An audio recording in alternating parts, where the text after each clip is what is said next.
scholarships to help pay for college, and we'll help you too. Join scholarships.com today for free. That's scholarships.com.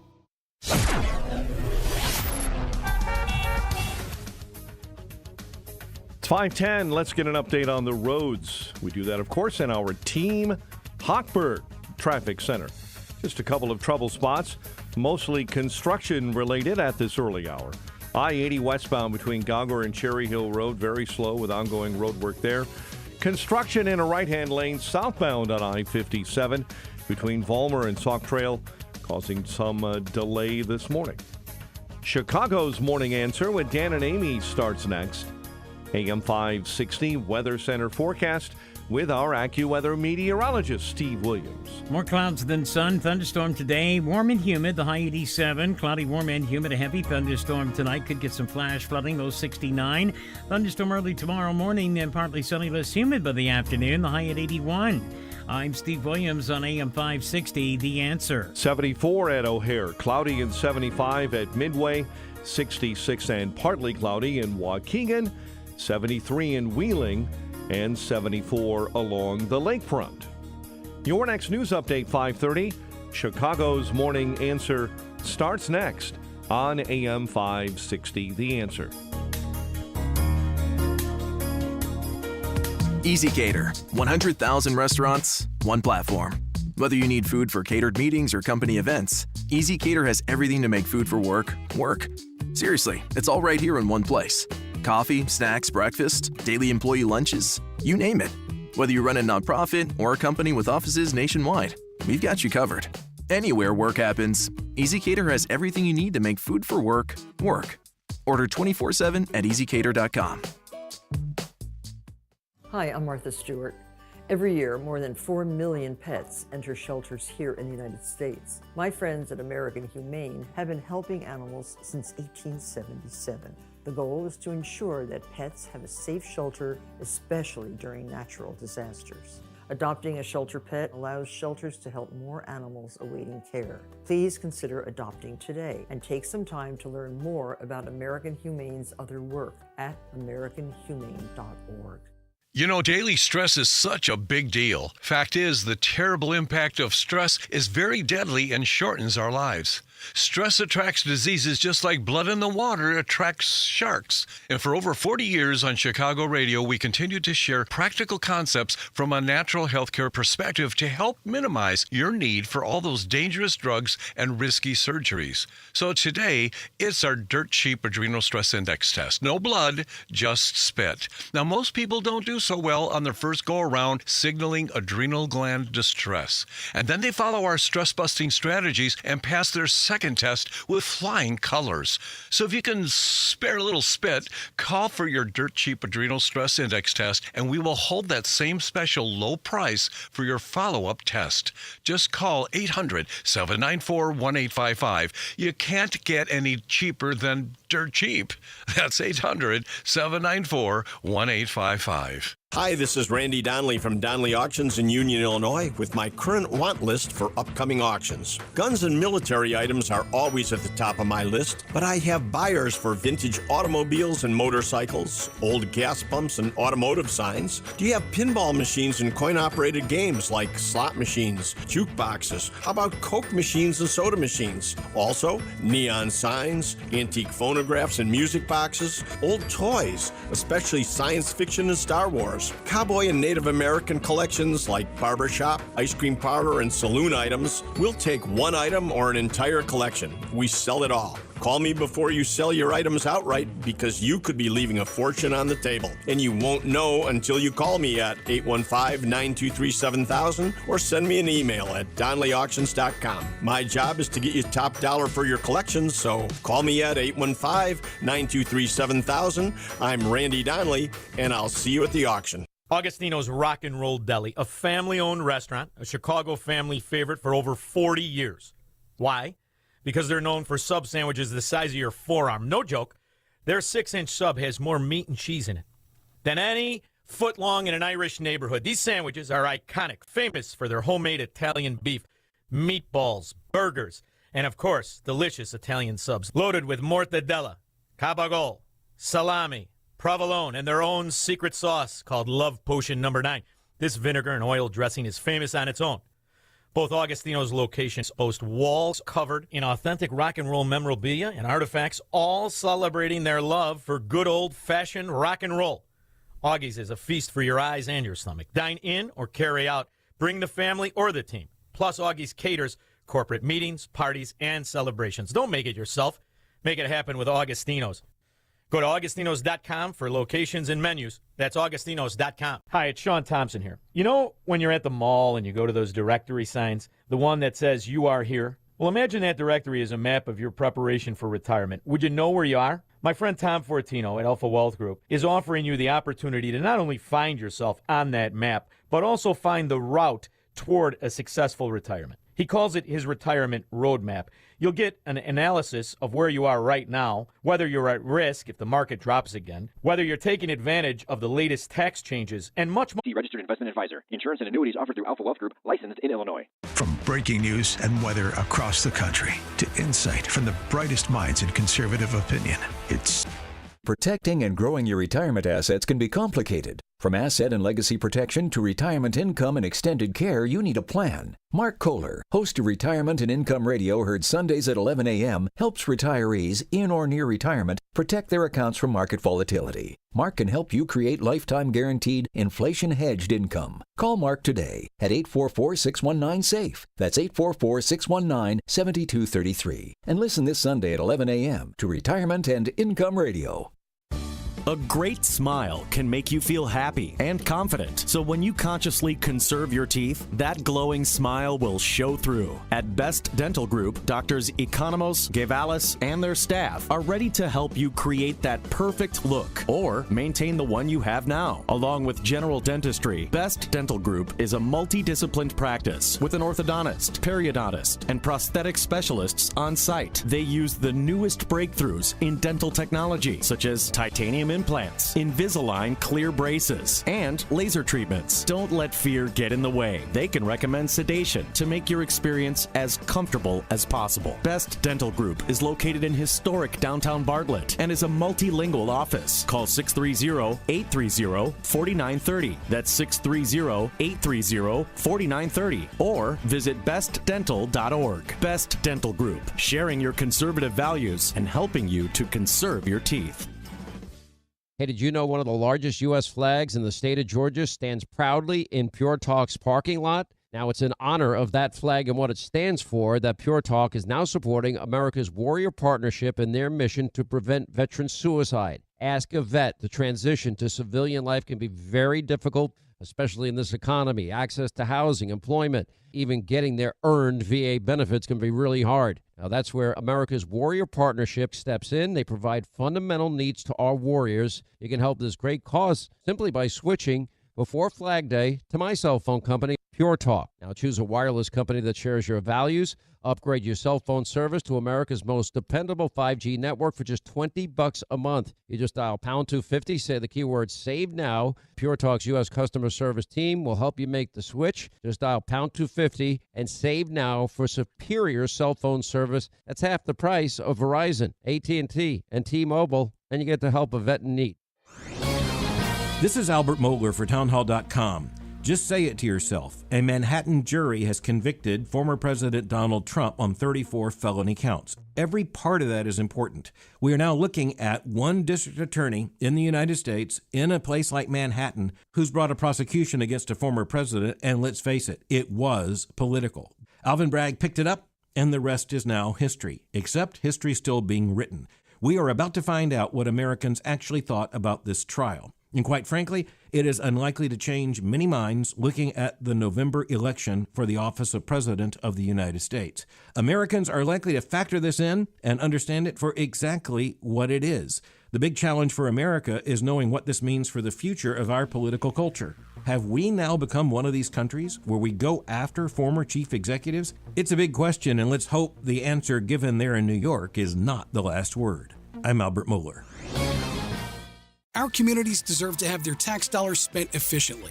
All over Chicagoland, there is an increased need for vital projects like wetland improvements, enhancing water quality, or stormwater mitigation to protect homes against devastating floods. Too often, public officials find themselves at the mercy of outside advisors when planning, budgeting, and building these projects. And let's face it, they rarely meet deadlines or budgets, leaving our communities vulnerable.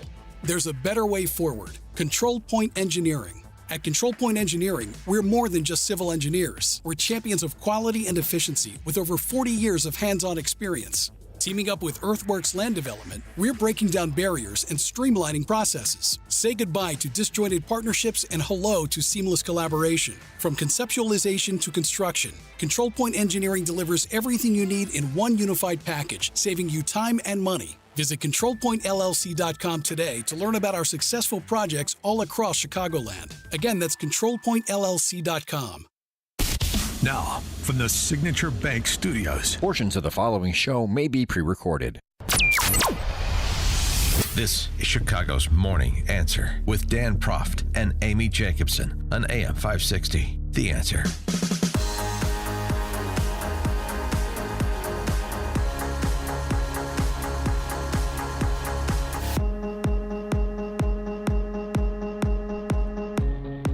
Top of the morning, Dan and Amy. Well, summer is upon us, and there's more to worry about than just the DNC or the model Hamas encampments in Lincoln Park. There's just walking home from date night on Saturday in one of the Tony neighborhoods, my former home neighborhood of Streeterville, and this happens. Please, we're just trying to go home to our kid. Leave us alone. Why are you doing this to us?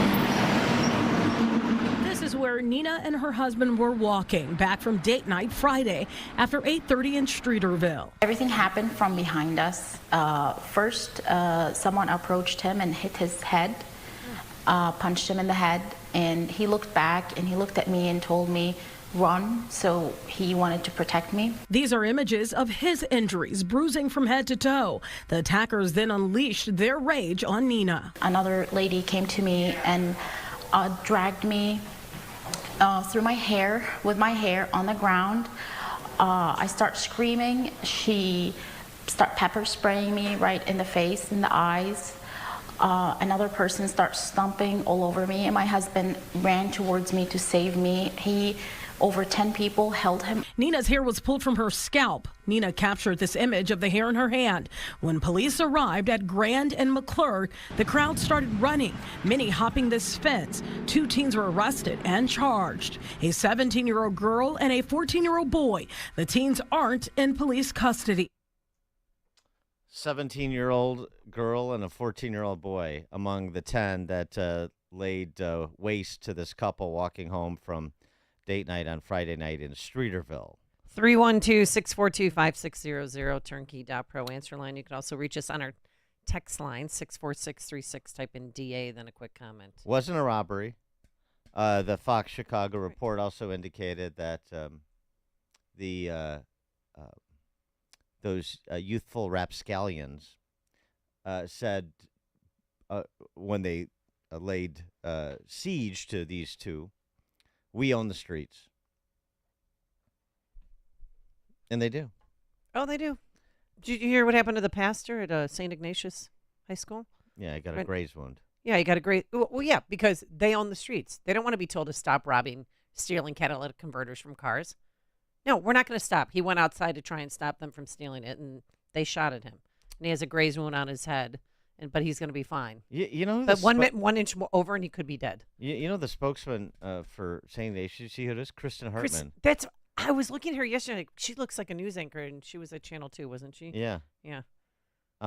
She also looked at her LinkedIn page to make sure that was the same one that I remember from back in the day. And she has she, her pronouns on her page, and she's the spokeswoman for St. Ignatius. That sounds about right. Pathetic. People, you don't have to fall in. You don't have to cave and put that on your emails.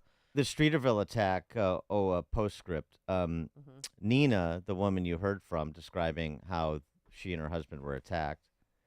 And at least there's a couple of men walking around Streeterville, walking around Chicago. He told her to run, then tried to protect her. She said 10 guys as he was trying to get back to his wife to protect her. So that's inspiring that it's not just big city living for some men in Chicago. Nina was 2 weeks pregnant. She was kicked in the stomach after she was pepper sprayed by these teens, a couple of whom will be justice impacted now. And she lost the baby. They should be charged with a homicide. That's how it's going to be. They own the streets. Joe in Jeez. Naperville, you're on Chicago's Morning Answer. Another shining example of why every single person should have conceal and carry and end this nonsense tomorrow. If these people were shot and killed, I feel sorry for the couple because, the DA in Chicago is going to drag them through the wood chopper. But this nonsense has got to stop immediately. Thanks for the call. Well, we had 2 instances over the weekend where homeowners who had concealed carry weapons shot intruders. One was at 81st Street. Another one was near 69th Street, I believe. And they're not going to be charged with anything because they lawfully fired their weapon to protect themselves and their family. Oh, there was 2 teens that were arrested among the gang of droogs that descended upon that couple. Released. Of course they were. But they killed her unborn child. We also have number 12. The 12th person so far just this year accused of shooting, killing, or trying to shoot or kill someone while on pretrial pending the car theft and the domestic battery. He opened fire on a Jeep Grand Cherokee on the 2900 block of North Costner. A 42-year-old off-duty sheriff's deputy was seated inside the SUV at the time. The deputy was not injured, but bullets struck her car and another vehicle. And he was subsequently arrested. They own the streets. Matt, Mount Greenwood. Good morning, Dan and Amy. I hate to have to agree with you on this one that they do own the streets. However, regarding or where I was. Yeah. With a woman just going out that door that everybody went out to walk their dogs. I'm like, yeah, and then Lake Point Tower, the management company, hiring additional security just to be outside that back door. I'm like, yeah, this is starting to go sideways in Streeterville. And by the way, on a Friday or Saturday night around the theater, the AMC there. Yeah, by Channel 5. It's been, across from Channel 5, across from the hotel, the theater, and the sushi restaurant and so forth. That's always been the hot spot for these droogs. And I know police are under-resourced. They can't be there to be chaperones. But, I mean, like an incident like what happened, as terrible as it is, it's not surprising. And you said it was a 14-year-old boy and a 16-year-old girl? 17-year-old girl. Those are only 2 arrested of the mob that attacked them. The woman said 10. Mike in Littleton, Colorado. Yeah, good morning, and thank you for taking my call. It just occurs to me that, and here's the dangerous part, we have no redress of grievance. I mean, there's no distinction at all between the lawlessness in the streets and the lawlessness we see in the justice system. So, I mean, reasonable people or people who believe in the Constitution, people who understand civics and the Constitution, God-given rights protected by law. And that's gone away. And these kids in the street, look at their examples. These DAs who I can speed and do whatever I want on the DA. These rogue judges and everything. So they don't even have an example that they can follow, and we have no recourse at all as citizens. I mean, what's left? Yeah, I mean, it's state. True. Thanks for the call, Mike. It's state of nature stuff. That was the point that Matt made too, in terms of you're going to be potentially forced to protect yourself, whether you want to be or not. Well, I'm going to say a prayer for that lady. I'm sorry she lost her baby. That's awful.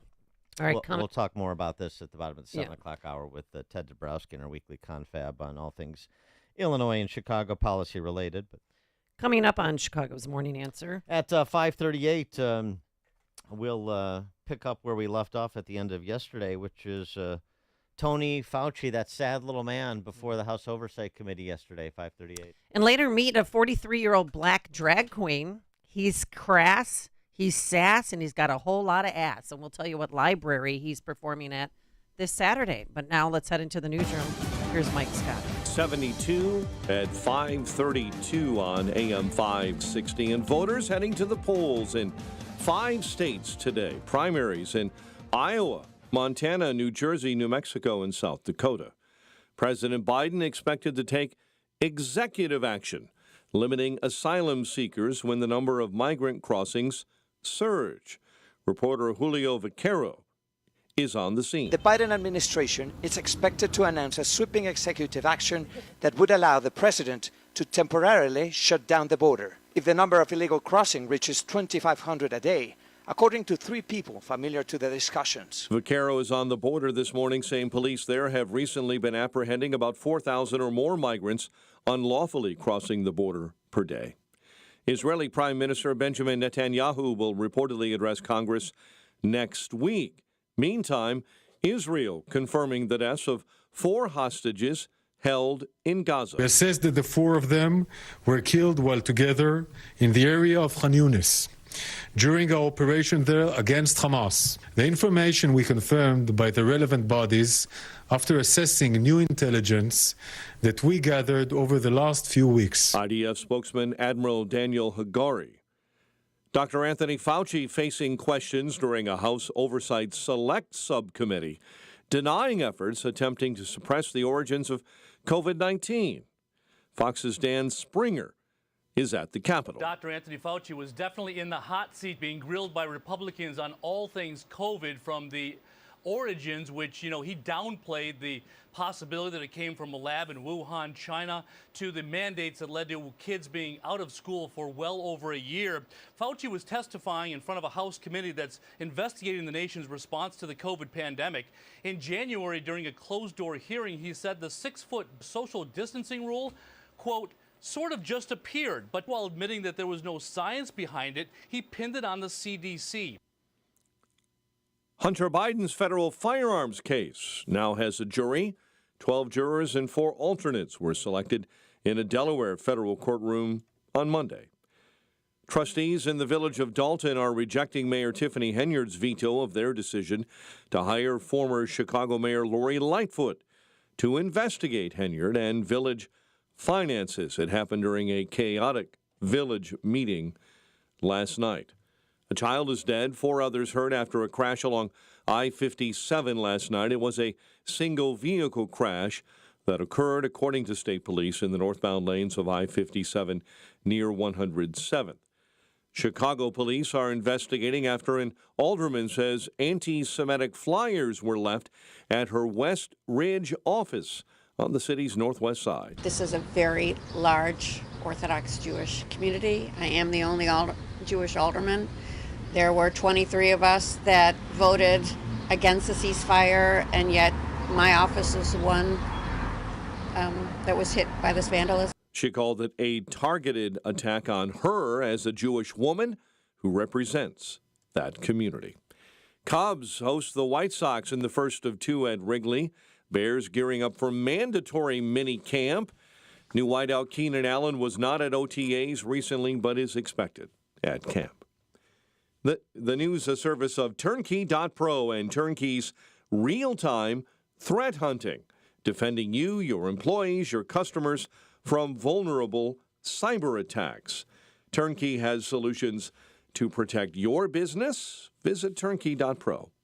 A check of traffic and weather on the way next on AM 560. Mike Gallagher says November holds some glaring issues. Election integrity is going to be the most important thing we face in 2024. Let's face that. Let's acknowledge that. Let's just understand.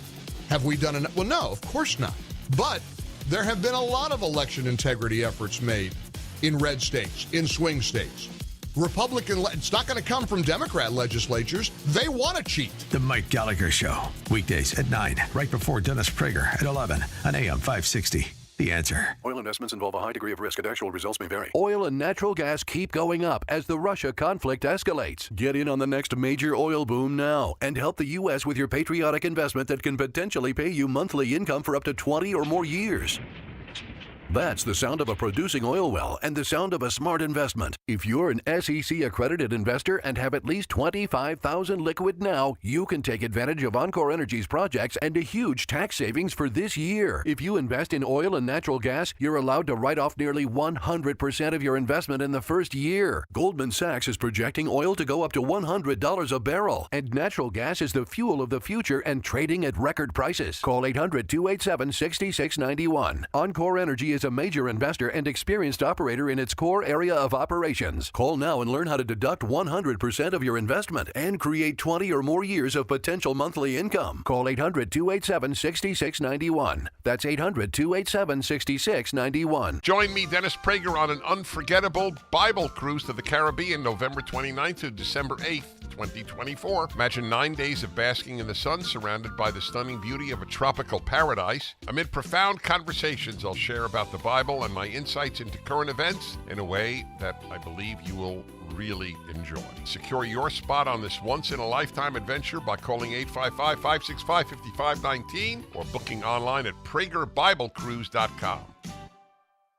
From breaking news and weather across the country to insight from the brightest minds in conservative opinion, it's Salem News Channel, home to the biggest shows on TV, like Hugh Hewitt weekdays at 6 a.m. Eastern, followed by Mike Gallagher at 9. Join SNC, where facts are sacred, critical thinking is celebrated, and the pursuit of truth is unwavering. Watch Salem News Channel free, now on Zumo Play. Learn more at snc.tv/Zumo. Is your IRS tax debt making you feel anxious? The professionals at Allies Tax Relief are ready to negotiate your fresh start. Call them now, 800-230-5174. 5:38. Let's get an update on the morning roads. Team Hochberg Traffic Center time. And we start on the Ike, where there is an accident. 2 left lanes blocked. Inbound right at Manheim Road this morning. Again, 2 left lanes blocked there. Heavy and slow on the inbound Dan Ryan. Already between the Bishop Ford I-57 split inbound all the way up to 79th. It's 16 minutes in and climbing inbound on the Dan Ryan. Chicago's Morning Answer with Dan and Amy continues next. AM 560 Weather Center forecast. Cloudy and warm. Humid today. An afternoon thunderstorm could crop up. High 87. Currently 73 degrees. Your next news update is at 6. Chicago's Morning Answer continues next on AM 560 The Answer.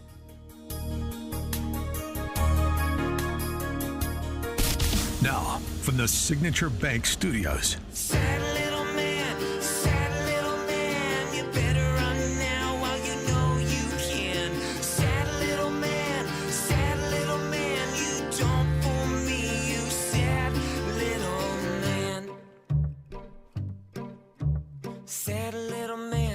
Trap you like a dog, put your head in the net while they eat you raw.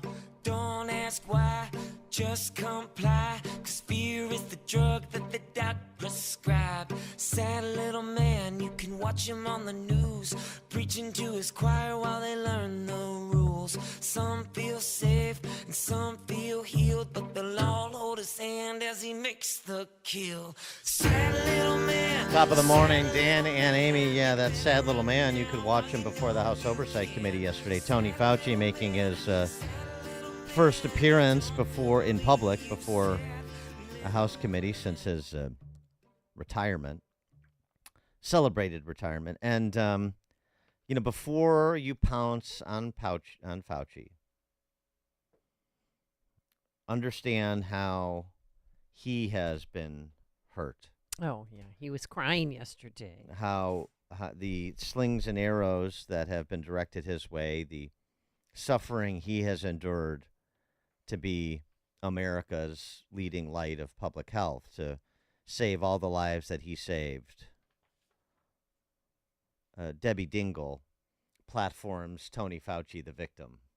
So, Dr. Fauci, can you please share with us the nature of the threats you have received since the start of the COVID-19 pandemic? Yes, there have been everything from harassments by emails, texts, essentially all the time. It is very troublesome to me. It is much more troublesome because they've involved my wife and my 3 daughters. At these moments, how do you feel? Keep your mic on. Terrible. Keep your mic on and keep crying. Do you continue to receive threats today? Yes, I do. Every time someone gets up and says I'm responsible for the death of people throughout the world, the death threats go up. So don't criticize him. And not to mention, don't forget, he is science. 312-642-5600, turnkey.pro answer line. 64636DA, turnkey.pro text line. Tell us about the threats, Tony. Yeah. They were on their way to get, like the guy that was on his way to Brett Kavanaugh's house to get him. So then when we got past the sophistry of Tony Fauci's victimization, we got to some of the fundamental matters. But, of course, this was all predicated by COVIDian propagandists within the Democrat caucus that aren't represented on this committee. No better than Congressman Stephen Van Zandt, that otherwise known as Jamie Raskin. The investigation of Dr. Fauci shows he is an honorable public servant who has devoted his entire career to the public health and the public interest, and he is not a comic book supervillain. He did not fund research to create the COVID-19 pandemic. He did not lie to Congress about gain-of-function research in Wuhan, and he did not organize a lab leak suppression campaign. Okay, well, that settles it then. Let's close this thing up and go home. Yeah, I mean, 312-642-5600. I mean, I'm satisfied. Are you? The declarative statements from Jamie Raskin, the oracle of integrity on the Hill. I mean, it's comical. Jim Jordan found it comical. He was laughing a lot yesterday. Found some of what Tony Fauci had to say positively comical, and then, of course, Tony Fauci pretending his honor and his family's honor. I don't want the waterworks to start again. This just specifically with respect to the lab leak theory and what Tony Fauci did or didn't do in the pursuit of the truth about that.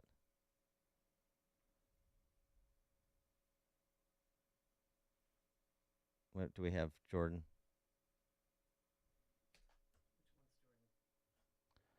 Stand by. Do you agree that there was a push to downplay the lab leak theory? Not on my part. Really? Really? Wow. Wow. I think most of the country would find that amazing. I still got 11 seconds. Well, look at the facts.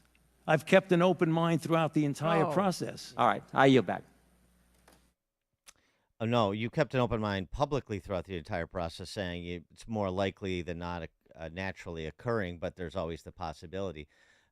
And I wish Jordan would have, rather than allow Fauci to be snarky with him, would have said, hey, listen, Doc, we have the emails.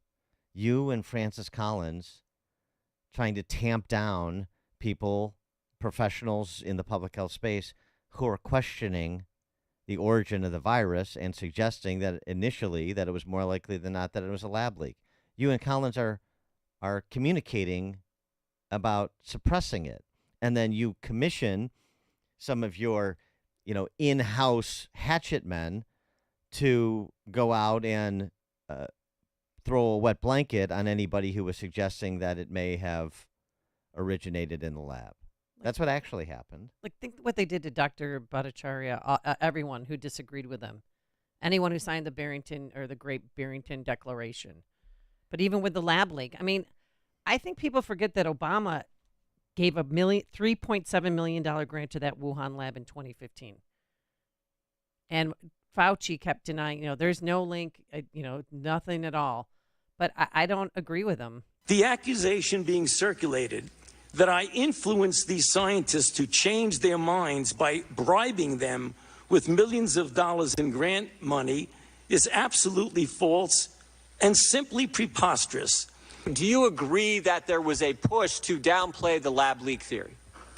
Not on my part. Really? Really? Yeah, that's Wow. the same thing. Wow. I think most of the the whole thing yesterday, what did we learn? In short, the response to the pandemic, that the masks, social distancing, separations of family, the 6-foot spacing, the plexiglass wall that I made management put up here, closed schools, all of it was, as Hot Air describes it, bovine excrement, all of it. There wasn't a lick of science behind any of those policies that Anthony Fauci put into place.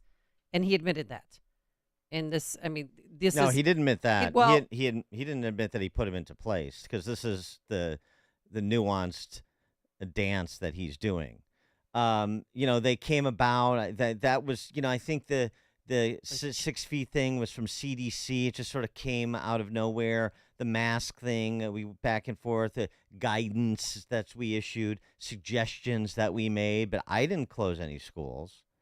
I didn't do anything other than make recommendations based on our best understanding of the science at the time. That's the fallback position.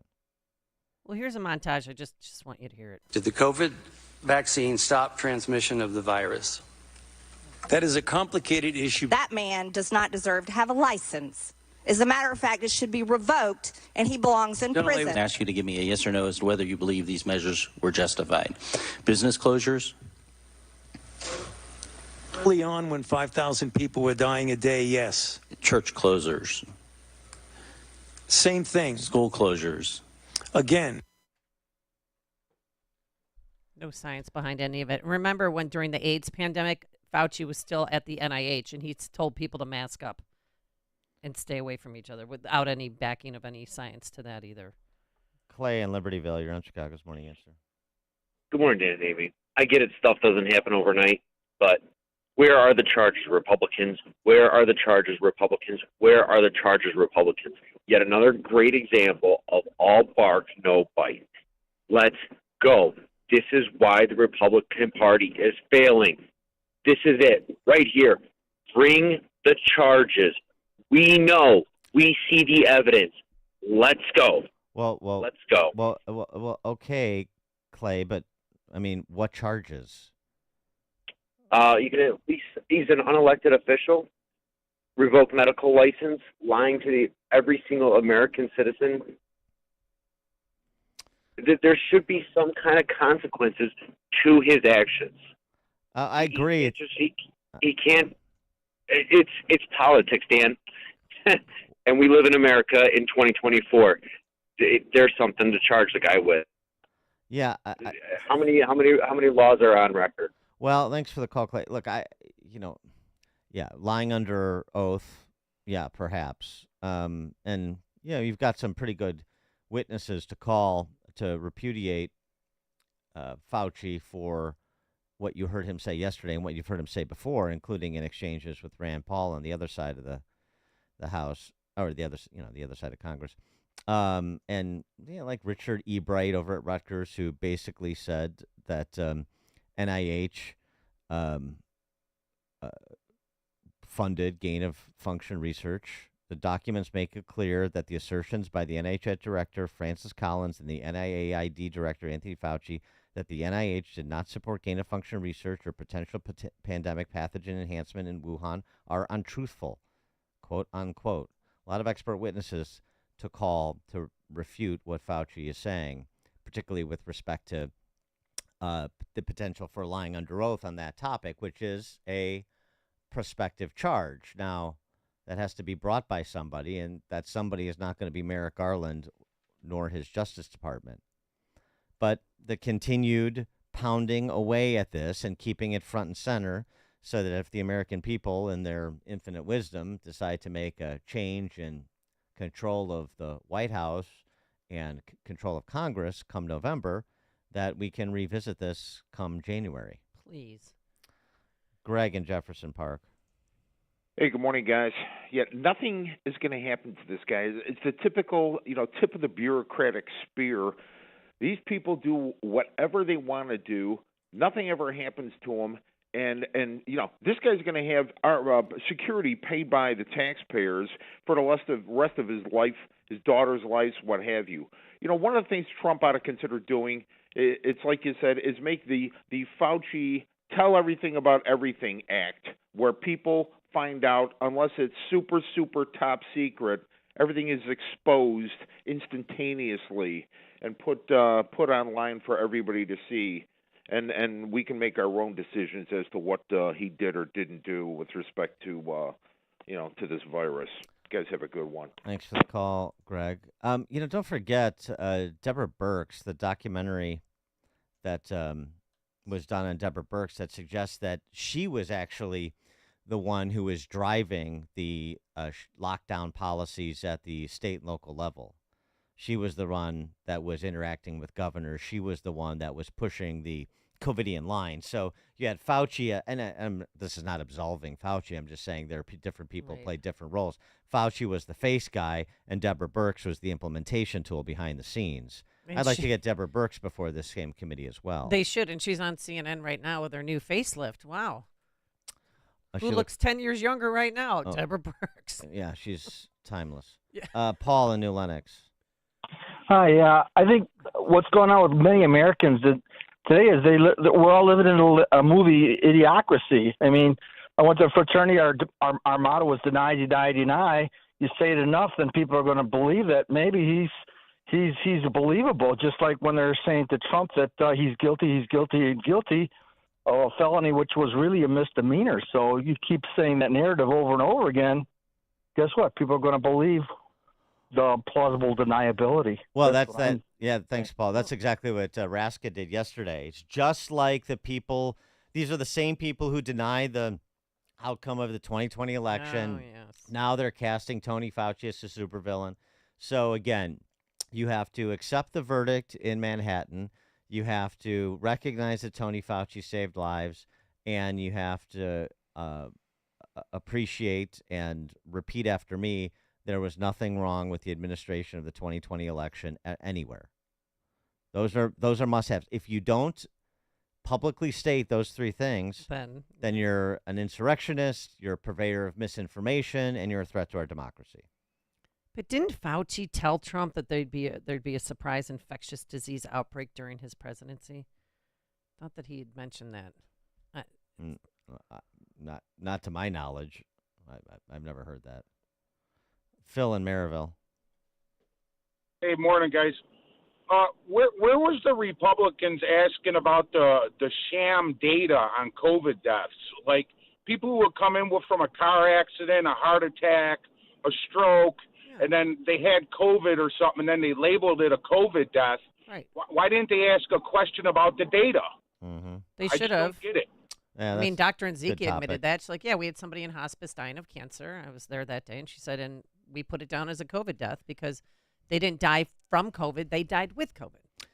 There's so much ground to cover, but that the manipulation of the data for the purposes of being able to say what you just heard him say about all these COVID deaths or all these lives saved, and that just repeats itself as the cover story. They've got a data point that supposedly is beyond reproach that justifies what they did at the time and cast them as the hero for what they did at the time.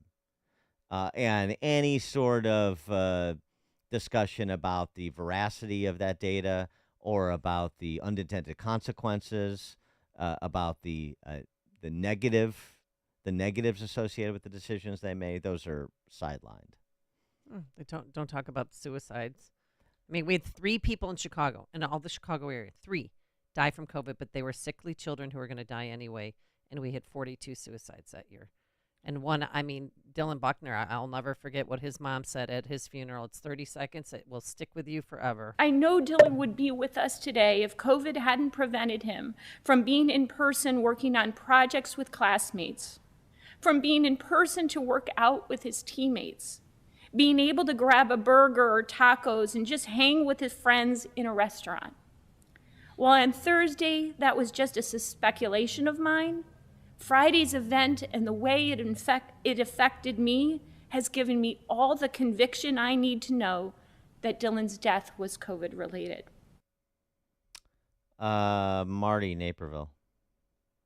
Good morning. 3 quick things. 1, who are these 5,000 a day that were dying?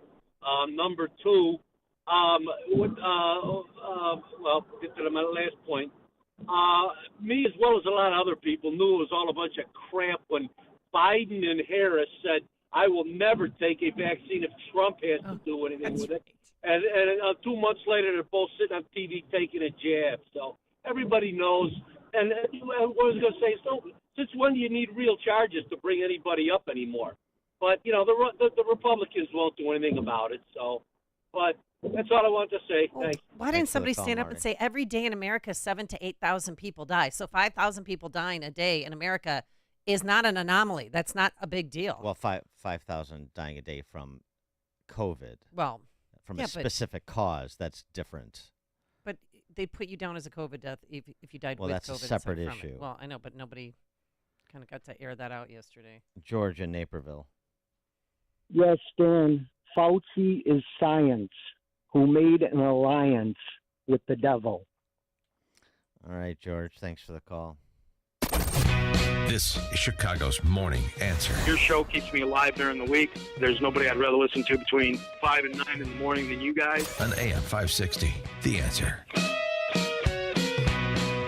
Signature Bank is Chicago's fastest growing independently owned business bank. It's a bank where relationships still matter. Signature Bank knows your name and your story. I'm Dan Proft, and I know this because Signature Bank is my business bank. I'm Frank Vance, co-owner of Egan Vance Insurance Agency on Chicago's Northwest Side and a customer of Signature Bank.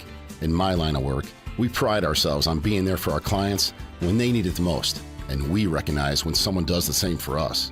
As Egan Vance was expanding, we wanted to buy a much sought-after building in the neighborhood. We couldn't waste any time. I called Signature Bank, and that was all it took. I didn't have to talk to multiple people in siloed departments with multiple forms to fill out. One call did it all. As the one who was always looking out for my clients, it was a great change to know that my bank, Signature Bank, was looking out for me. Signature Bank is looking for their next success story. To learn more about turning your business vision into reality, visit signaturebank.bank. Signature Bank, helping local businesses succeed. Member FDIC, Equal Housing Lender. AM 560, The Answer.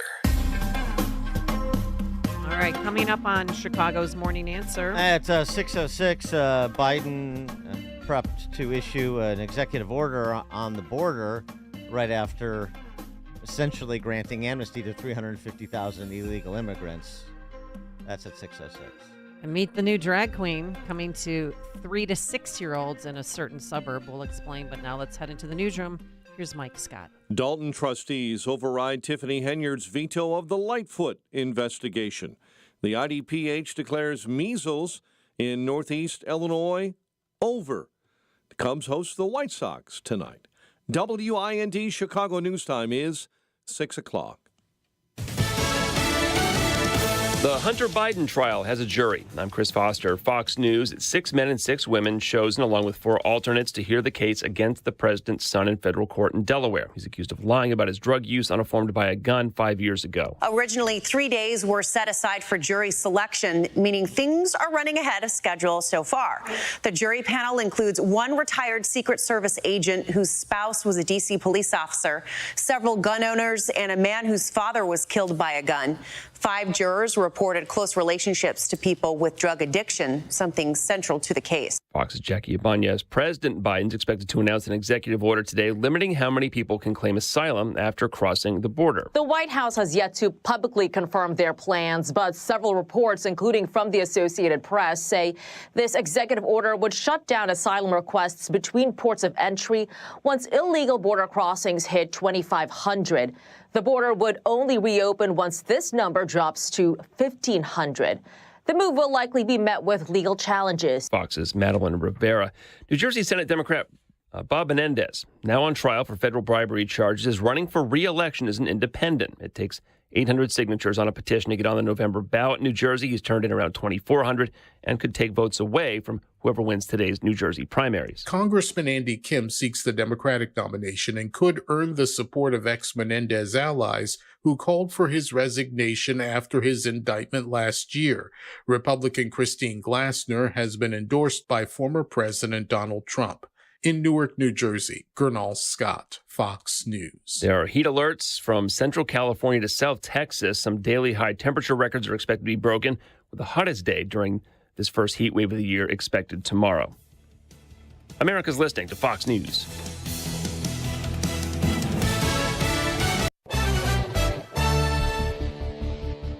72 degrees. That's 6:02 on AM 560. The Answer. Good morning. I'm Mike Scott. Trustees in the village of Dalton are rejecting Mayor Tiffany Henyard's veto of their decision to hire former Chicago Mayor Lori Lightfoot to investigate Henyard and village finances. During a chaotic meeting last night, the village board voted to override the mayor's veto. You're not going to understand until they put those cuffs on you. You're not going to understand it. You don't care. But, baby, they on to you. Henyard apparently tried to limit access to the public meeting by putting up city barricades to block the road into Village Hall. A child is dead. 4 others are hurt after a crash along I-57 near 107th Street last night. Illinois State Police say it was a single vehicle crash. Chicago police are investigating after an alderman says anti-Semitic flyers were left at her West Ridge office on the city's northwest side. 50th Ward Alderman Deborah Silverstein saying the flyers were in reference to the war between Israel and Hamas terrorists. I am going to keep speaking out. I am not afraid and will keep defending my people and my country. In other news this morning, Waukegan City Council voted to censure a fellow alderman on Monday night after a social media photo controversy. Alderman Keith Turner posted a photo on Facebook showing a severed arm recently found at a Waukegan beach. Turner's fellow city council members demanded he apologize to that woman's family in Milwaukee. He says he's feeling targeted as a candidate now for mayor. The Illinois Department of Public Health declaring the largest measles outbreak to affect the state since 1990 is over. No new cases have been reported in more than 42 days. The vast majority were linked to a Chicago shelter for illegal migrants. Cubs and White Sox at Wrigley tonight. Bears gearing up for mandatory minicamp today. The news, a service of Valdecast Windows for the discerning homeowner looking for high quality and professional level window replacement. Contact Valdecast Windows, your award-winning Platinum Elite Pella certified contractor. Visit Valdecast.com.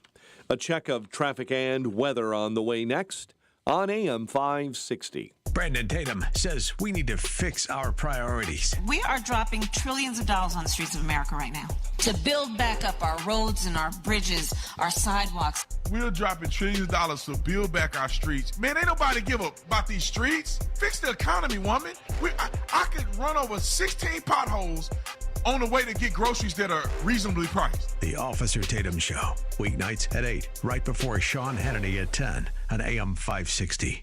The Answer. The best things in life, they come in twos. 2 scoops of ice cream, 2 tacos. And now for a limited time, get our best deal of the year. Buy any phone when you switch to Consumer Cellular and get 2 months of service free. That's right, the same fast, reliable nationwide coverage as Big Wireless, now with 2 months free. Proof the best things in life really do come in twos. Visit consumercellular.com or call 1-888-FREEDOM. Second and third month of monthly base service fee waived for new customers with the purchase of a phone and activation by July 31st, 2024. Taxes, fees, and third-party charges will apply. See website for additional details. You know, since 9/11, the Tunnel to Towers Foundation has been committed to supporting our nation's first responders and veterans. They support America's heroes like U.S. Army Major Jonathan Turnbull. Now, Major Turnbull sustained devastating injuries at the hands of an ISIS suicide bomber. Tunnel to Towers gave him a specially adapted smart home designed for his needs. Join Tunnel to Towers. They're hoping all of us will donate $11 a month so this great work continues. Their website, the letter T, the number 2, the letter T.org.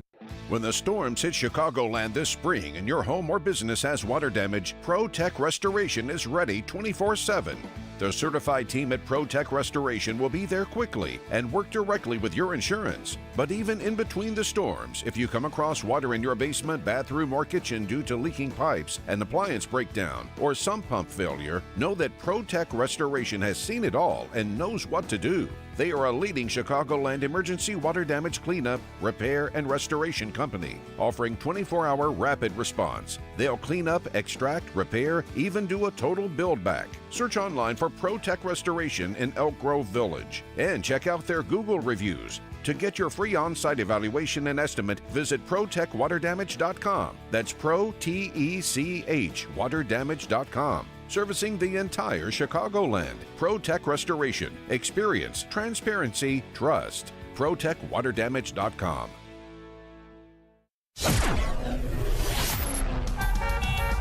6:07. Let's get an update on the roads now. Team Hochberg traffic center time. Inbound Kennedy, 40 minutes.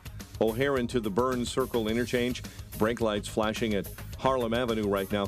Outbound Ike, disabled vehicle, left lane blocked. It's outbound between Mannheim and the Tri-State. Dan Ryan right now, 18 minutes, 95th into the Burns Circle interchange. Tri-State due to a crash on the outbound Ike. You've got delays in the locals northbound between the Reagan and the Ike merge. Chicago's Morning Answer with Dan and Amy continues next. AM 560 Weather Center forecast with our meteorologist, Steve Williams. More clouds than sun, warm and humid. Thunderstorm around this afternoon, high 87. Cloudy, warm and humid. A heavy thunderstorm tonight. Could give us some flash flooding, low 69. Thunderstorm early tomorrow morning, then clouds, less humid, and some sun by afternoon, high 81. I'm Steve Williams on AM 560, The Answer. 74 at O'Hare, 75 Midway, 72 in Aurora, and your next news update is at 6:30. Chicago's Morning Answer continues next on AM 560, The Answer. Now, from the Signature Bank Studios, this is Chicago's Morning Answer with Dan Proft and Amy Jacobson on AM 560, The Answer.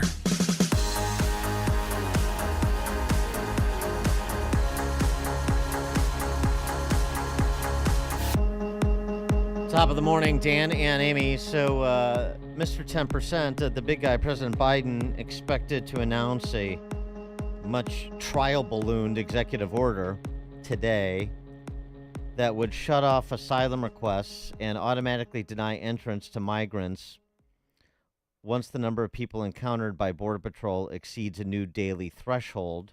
Of? Drum roll, please. 2,500? Yeah, that's not closing the border. 25. Yeah, we allow 2,500 illegals across the border to cross the border into this country, and we call that closing the border. 312-642-5600 is our turnkey.pro answer line. You can also text us. 2,600 would be profligate.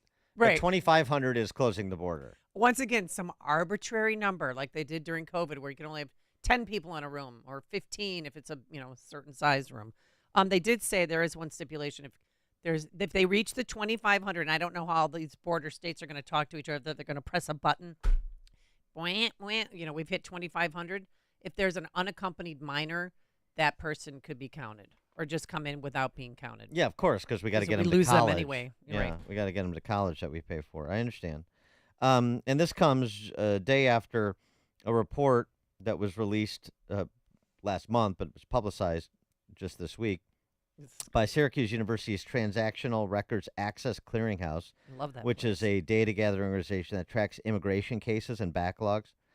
And it showed this report that since 2022, more than 350,000 asylum cases filed by migrants were closed by the U.S. government on the basis that those who filed did not have a criminal record or were not deemed a threat to the U.S. So basically, is being characterized, I think, accurately as a mass amnesty program. We're closing the case. We're not adjudicating the cases on the merits of your asylum requests against the backdrop of what is a legitimate asylum claim for entrance into this country, fleeing religious political persecution, generally speaking. We don't even have to adjudicate that matter. We'll just, since you don't pose a threat and you have no criminal record, you just come in. Well, that's open borders. I mean, and by the way, since you don't pose a threat and don't have a criminal record, to the extent you're coming from a country where we can have any confidence about the records we're able to access. And now we're going to get this show today of Biden doing a pivot so that he can look. He responded. He's doing something now. He's a moderate. He's pragmatic. That's what we're going to hear in the closing months of the campaign, and probably at that June 27th debate, because saying I'm for open borders straight away, that's not going to sell. You know why he's making the big announcement today? It just hit me. Because today's opening arguments in Hunter Biden's felony gun case. Yeah, I mean, it runs a little bit of interference, but I think they're making it out like it's going to be a big deal. it's going to be a big deal because it addresses an issue that's a big deal. Right. And it's going to be an issue that continues to be hotly debated when you have, I don't know, like a Venezuelan illegal immigrant open fire and shoot 2 cops in New York. That draws attention to the issue, you know? Yeah, but nobody's talking about it. We're talking about that. These 2 guys were on a scooter, and cops told them to stop, and then they shot at them. And one cop, thank God he had his bulletproof vest on because it hit him in the stomach, and the other cop was shot in the leg. Didn't see that on mainstream media? Well, I they're saw it on Fox obviously News. going to provide muted coverage, but again, we know what we're going to get from the Beltway legacy media. So I think we have to stop being surprised about it and bitching about it. We're talking about it. The interweb is flooding the zone. The zone is being flooded with this story on the interweb. So if people are at all intellectually curious, and if you at all want to be an opinion leader within your circle of influence, then the information is out there to consume and share. I'm tired of the excuses about what ABC, CBS, and NBC aren't doing. I mean, the stuff I was just pointing it out. The stuff they haven't been doing for 50 years. Right. They just failed to mention that they're here illegally from Venezuela. Dan and Amy, how many of these people are going to receive mail-in ballots once they cross the border?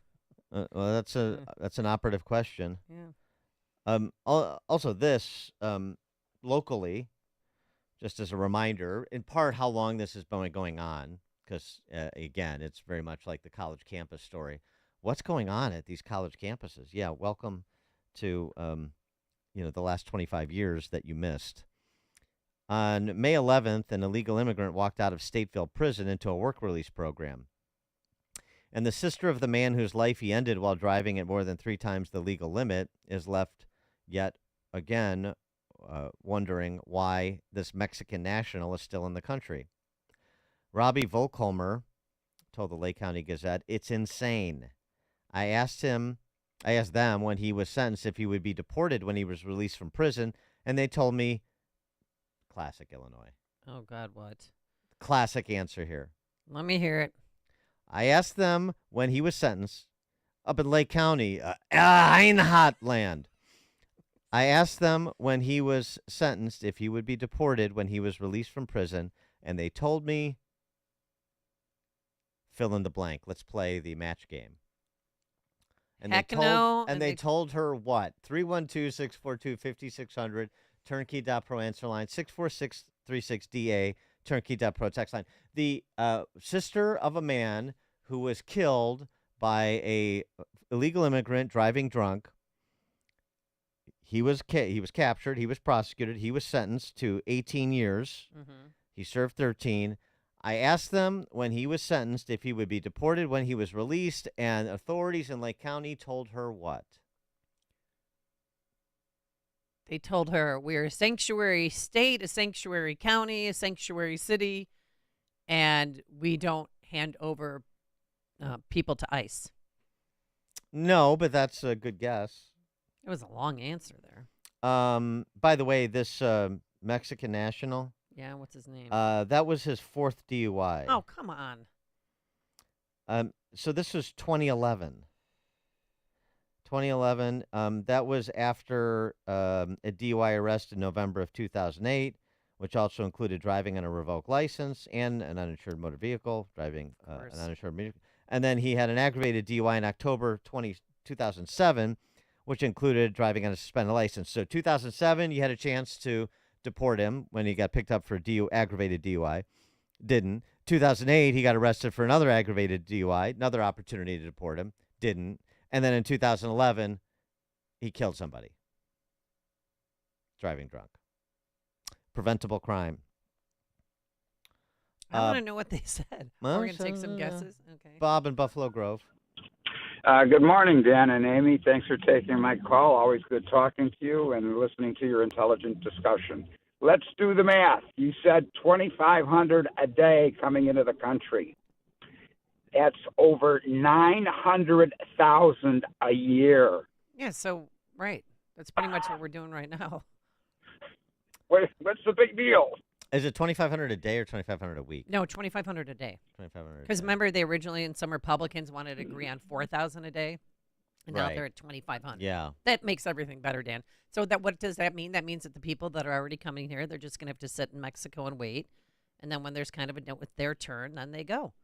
Lines will form. Yeah, just put them in groups of 2,500 and send them 2,500 at a time. Right. Thanks for the call. But I don't know Bob. how they're going to coordinate this between, in Nogales and then Ciudad Juarez. Are they going to call each other when they hit the 2,500?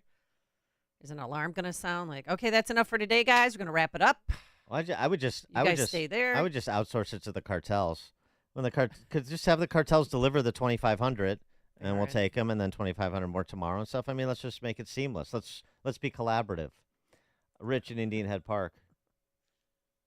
Good morning, Dan. Good morning, Amy. I'd just like to know where they're going to put the turnstiles to count the 2,500 a day that's coming in. Turnstiles. There you go. Turnstiles is a Or good we idea. could have a ticket taker. Somebody could click, Thanks for the call, Rich. anytime somebody comes. Put a little velvet rope out there, stamp the number on their hand. So back to Lake County. Yes. Oh, please. I asked them when he was sentenced for killing my brother if he would be deported when he was released from prison after his fourth DUI. 18 years in prison, served 13. And I was told... Pound sand. I was told it depends on who's in office at the time. Oh, God. It's true. It's true. That's an honest answer from the DOC. I agree. It does. It all depends. It doesn't depend on the rule of law. It doesn't depend on what the law says. That's sick. It depends on who's in office at the time. That's a perfect statement about Illinois and, frankly, the Democrat Socialist Party, where the criminal justice system is for prosecuting people who have offended them politically. It's not for prosecuting criminals, foreign or domestic. Before you see it on TV, share it on Facebook, or read about it in the paper. Hear it here first. This is Chicago's Morning Answer on AM 560. The Answer. Hi, this is Randy Donnelly from Donnelly Auctions in Union, Illinois, with my current want list for upcoming auctions. Guns and military items are always at the top of my list, but I have buyers for vintage automobiles and motorcycles, old gas pumps and automotive signs. Do you have pinball machines and coin-operated games like slot machines, jukeboxes? How about Coke machines and soda machines? Also, neon signs, antique phonographs and music boxes, old toys, especially science fiction and Star Wars, cowboy and Native American collections like barbershop, ice cream parlor, and saloon items. We'll take one item or an entire collection. We sell it all. Call me before you sell your items outright because you could be leaving a fortune on the table. And you won't know until you call me at 815-923-7000 or send me an email at DonnellyAuctions.com. My job is to get you top dollar for your collections, so call me at 815-923-7000. I'm Randy Donnelly, and I'll see you at the auction. All right, Dan, we got some good text messages. They told the sister, lo siento, no hablo inglés. Yeah, that's pretty good. And then this is a good one. Does that number include the Muslims pouring over the northern border as well? Because remember, we have people coming in from Canada, too. No, yeah. Well, how are they going to coordinate that? That's true. I don't know if they're including that or if that's a separate border and so a separate arbitrary number. Doesn't really matter. All right, this summer, as you bust out your grill and get your patio ready for all the barbecues, remember that hot dogs, brats, burgers, beer don't provide the fruits and vegetables your body desperately needs every day to stay healthy and energized. That's why I've been taking Balance of Nature for nearly a decade. It's so easy to open up the individual capsules and dust them over my salad or mix them into juice drinks or warm water. And thousands of AM 560 listeners love their Balance of Nature, and you will too. 6 capsules a day provides your body, your heart, your mind with 10 servings of 31 different fruits and vegetables. You'll love it. Your body will, your mind, and your heart will thank you for it. Order today by calling 800-246-8751 and use coupon code Chicago to save 35% off your first order and free shipping as a preferred customer. 800-246-8751. Call now or order online at balanceofnature.com and use coupon code Chicago. Balance of Nature fruits and veggie supplements, changing the world one life at a time.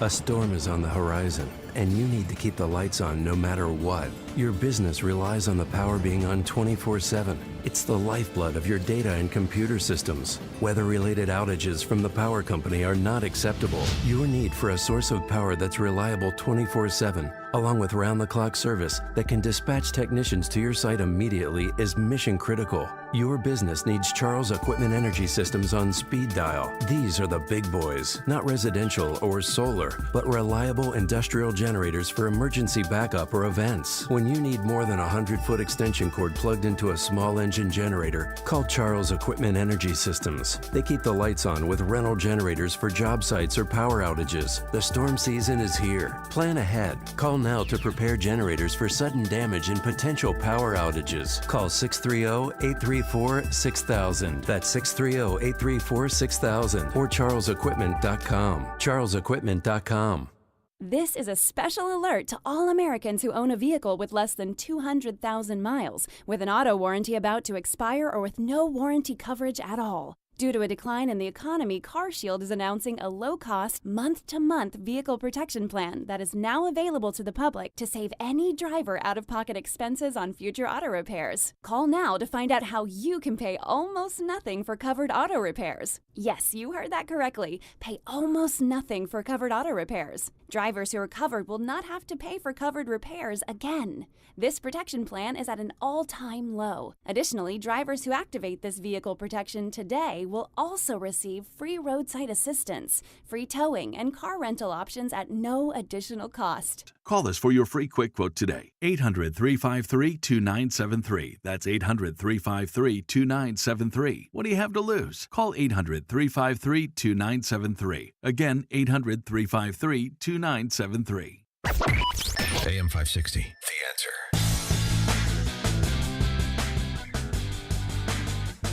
Top of the morning, Dan and Amy. Before we get to Ron Johnson at 6:36, a little bit more from that sad little man's testimony before the House Oversight Committee yesterday, particularly on the vaccine, since the vax mandates was a source of so much consternation and inhumanity. Here's Fauci saying that the vaccine was highly effective. It was a miracle of modern medicine, but then sort of hedging on that when it came to all of the attributes that COVIDians like him were attributing to the vaccine that turned out not to be true. Less than 11 months after the identification of this new virus, safe and highly effective vaccines were widely available, an unprecedented accomplishment in the history of vaccinology that saved tens of millions of lives worldwide. Did the COVID vaccine stop transmission of the virus? That is a complicated issue because in the beginning, the first iteration of the vaccines did have an effect, not 100%, not a high effect. They did prevent infection and subsequently, obviously, transmission. However, it's important to point out something that we did not know early on that became evident as the months went by, is that the durability of protection against infection and hence transmission was relatively limited, whereas the duration of protection against severe disease, hospitalization, and deaths was more prolonged. We did not know that in the beginning. In the beginning, it was felt that, in fact, it did prevent infection and thus transmission, but that was proven as time went by to not be a durable effect. Yeah, that's very wishy-washy. That's bureaucratic speak for the things that we said that turned out not to be true, and not only did it turn out not to be true, but it and so that was a problem. That was a misunderstanding. The going where the science leads, I'm sure. But the real issue then, the real follow-up is to say, well, it's interesting. So since you were wrong about that, would you like to recast how you and so many of your fellow travelers characterized people who questioned whether or not this was going to be like a force field around you. You shall neither give nor get. Remember, that was the phrase. You will neither give nor get. And this was used as a cudgel against the unvaccinated, wasn't it? Oh, you guys were, you couldn't go, if you lived in Chicago, you couldn't go anywhere or do anything without your vaccination card. And it was sickening what we did to each other. Biden, Fauci, Walensky, all your favorite COVIDian stars. Remember what they said about the unvaccinated. You're going to get COVID if you have these vaccinations. These vaccines are highly, highly effective. Vaccinated people do not carry the virus, don't get sick. They're really, really good against variants. Everyone who takes the vaccine is not just protecting themselves, but reducing their transmission to other people and allowing society to get back to normal. Get your first shot, and when you're due for your second, get your second shot. Our key goal is to stop the transmission, to get the immunity levels up so that you get almost no infection going on whatsoever. When people are vaccinated, they can feel safe that they are not going to get infected.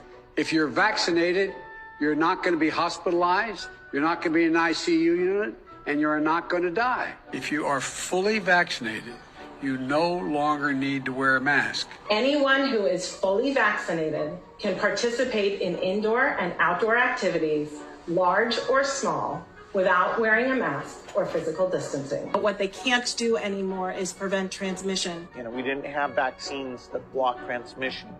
We got vaccines that help you with your health, but they only slightly reduce the transmissions. We need a new way of doing the vaccine. The level of virus in the nasopharynx of a person who's vaccinated and infected is the same level as the level of virus in the nasopharynx of an unvaccinated person. Reports from our international colleagues, including Israel, suggest increased risk of severe disease amongst those vaccinated early. And if you look at Israel, which has always been a month to a month and a half ahead of us, they are seeing a waning of immunity, not only against infection, but against hospitalizations and to some extent death. A booster might actually be an essential part of the primary regimen that people should have. Plan is for every adult to get a booster. Yeah.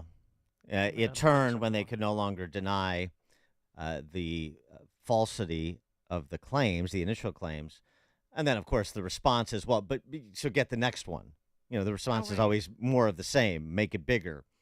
People are number 9 shots right now, their 9th booster, by the way. It's just, and there was no, and everything is offered with, moral and scientific certainty. Like these were tablets that were handed, that were brought down from Mount Sinai. Not like, here's what we think, but we don't know 100%. There was never any hedging. There was never any doubt. Oh, well, if we express any doubt, if we express anything other than metaphysical certitude, then we're going to, not get people to do what they want. Well, that's dishonest. And remember the lie that they told when Dr. Fauci and Dr. Birx said the majority of the people that are in the hospital now being treated for COVID are not vaccinated. That was a lie, too. Cornell in Villa Park on Chicago's Morning Answer. Good morning, Dan and Amy. How are you? My name is Cornell. I just wanted to piggyback off of something that Amy had brought out earlier. She was correct. There is a video of Dr. Fauci stating it was a presentation that he gave back in January of 2017, where he stated that the next administration would be faced with a surprise outbreak, which means that he had advanced knowledge of an outbreak, a pandemic that was going to happen to this country. Now, you can go and do a search on YouTube. There are multiple videos of him saying this. Hello? No, yeah, he was at Georgetown University making that comment. Yeah, Cornell, right. I looked at I looked at one thing before I go. Okay. One more thing. Okay. This was not brought out in the hearings. This should have been brought out. That's number one. Number two, the media loves to question people. Our media, our people, our citizens. we should have been on him like ticks on flies, or however you want to put it, and ask him, what do you mean? What are you talking about? If you've got advanced knowledge, what can we do right now in January of 2017 to prevent all of those deaths? That should have happened. Thank you. Thanks for the call, Cornell. Yeah, I looked it up. So here's what he said. Trump administration will not only be challenged by ongoing global health threats such as influenza and HIV, but also a surprise disease outbreak.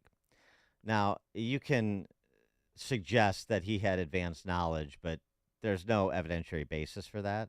So you're going to have to find one. It's more likely that a statement like that coming from a bureaucrat like him is the same sort of pro forma statement he makes in advance of every administration. There's a global public health threat that is going to surprise the administration, and it was in the context of talking about pandemic preparedness at Georgetown University at this thing. So that's what he was saying. It's like, so here's where we're at, and here's what we need to do to be better prepared for the next pandemic. The same sort of conversations we've had since COVID. So let's not get over our skis and assume facts that are nowhere near in evidence that he had advanced knowledge. Okay. All right. Coming up on Chicago's Morning Answer. We'll continue the COVID discussion with Wisconsin Senator Ron Johnson, 636. He's been on this, but now let's head into the newsroom. Here's Mike Scott. 6:33, 71 degrees. Voters heading to the polls in 5 states. We'll track for you primaries in Iowa, along with Montana, New Jersey, New Mexico, and South Dakota. A jury has been seated in Hunter Biden's federal firearms case. 12 jurors and 4 alternates were selected in a Delaware federal courtroom Monday. The president's son is accused of illegally buying and possessing a gun while being addicted to drugs in 2018. This marks the first time in U.S. history the child of a sitting president has gone on trial. Biden has pleaded not guilty to the 3 charges. Opening statements are expected to begin Tuesday. I'm Brian Shook. President Biden expected to take executive action to limit asylum seekers. The executive order expected today would allow border authorities to turn away illegal migrants seeking asylum who crossed between legal points of entry. A proposed state law will ban smartphones in California public schools. State Assembly has unanimously passed the measure. It now heads to the state Senate in Sacramento. The bill there says there's growing evidence smartphones completely interfere with education. An elderly woman is in the hospital after being gored by a bison at Yellowstone National Park. She's recovering at an area hospital. Well, that Spotify bill you pay for, it's going up again. Spotify hiking prices. The music streaming service says its ad-free premium plan will now cost $12 a month.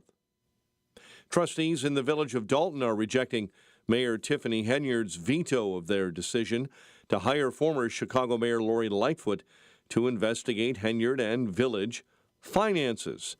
Some residents spoke out against the mayor, accusing her of being dishonest. Former Chicago mayor herself says she will continue her investigation. What I will say is that it's an honor to be working on behalf of the residents of Dalton. We have not rested while this procedural matter is in limbo, and we're not going to allow anyone to stop us. Henyard apparently tried to limit access to the public meeting by putting up city barricades to block roads into Village Hall. A child is dead, 4 others hurt after a crash along I-57 Monday night around 7:15.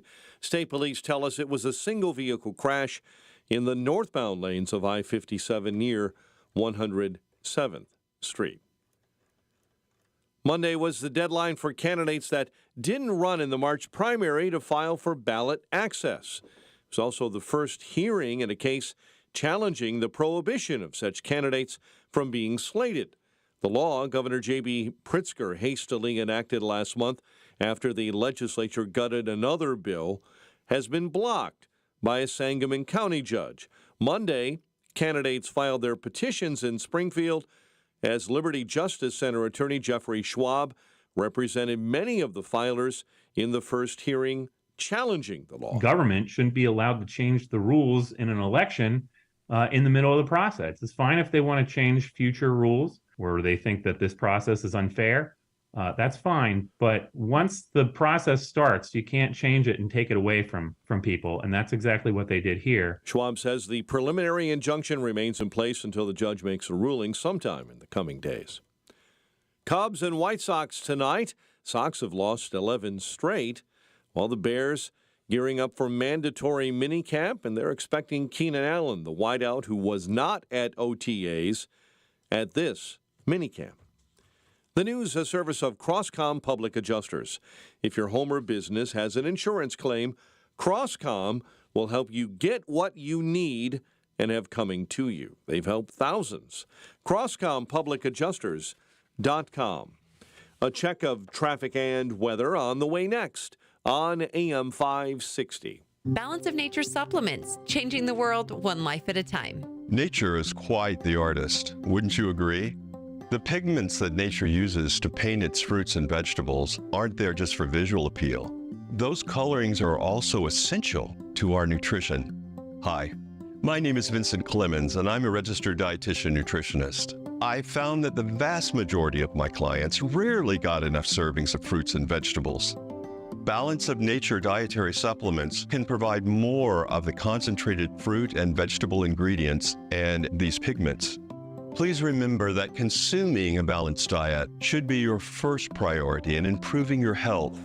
Nonetheless, if you're considering a nutritional supplement, then I highly recommend Balance of Nature.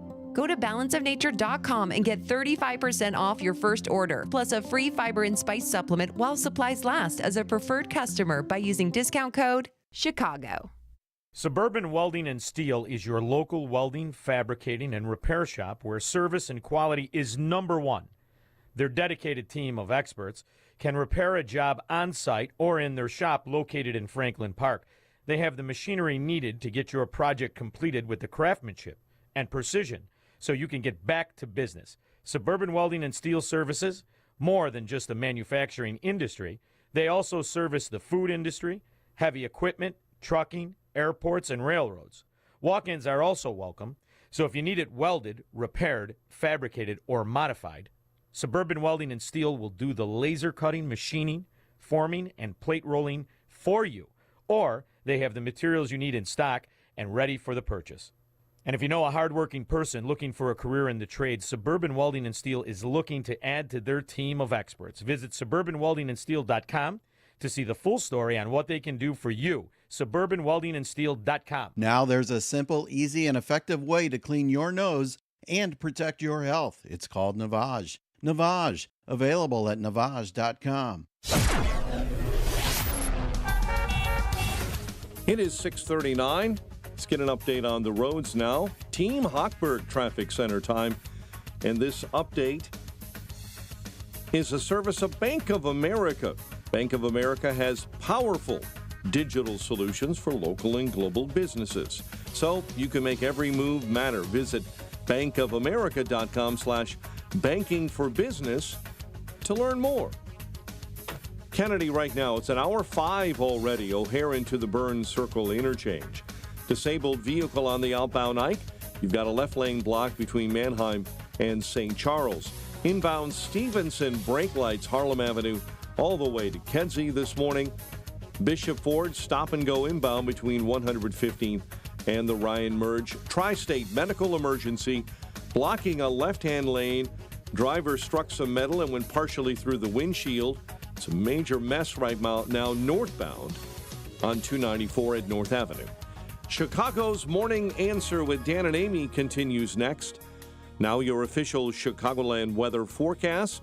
Cloudy, warm, humid. Possible afternoon thunderstorm in spots, and we'll top out at 87. 71 right now. Next news at 7. Chicago's Morning Answer continues next on AM 560, The Answer. Now, from the Signature Bank Studios, America First with Sebastian Gorka. Weekday afternoons at 3 on AM 560. The Answer.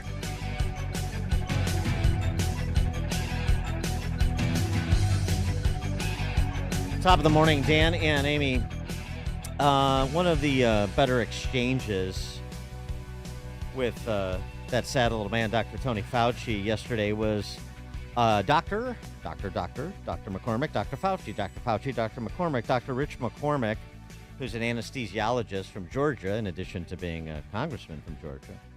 And he recounted how he was treated as a medical professional, as an actual practitioner treating COVID patients, as compared to these policy wonks like Fauci.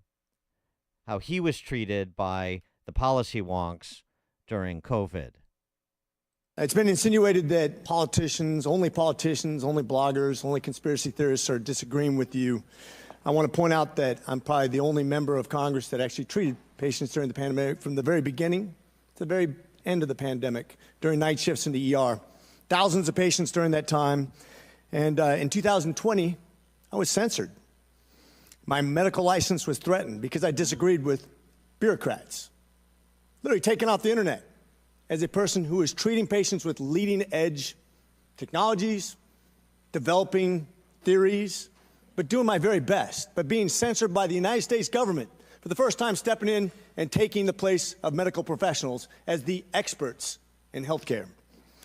Any dissent surrounding COVID-19 treatments, mask mandates, and any public policy surrounding the pandemic was immediately labeled as anti-science. I watched as public health officials and politicians told my patients what treatment options were best for them, regardless of their comorbidities or their medical history. Despite my education and my training and my experience, my opinions were relegated to conspiracy and misinformation by so-called healthcare experts who had never treated a patient throughout the entire pandemic. This has been a black eye on the medicine and has highlighted why government should never insert itself in between patients and their healthcare providers. McCormick, then Dr. McCormick, went on to play a clip from Fauci, which is one of the classics.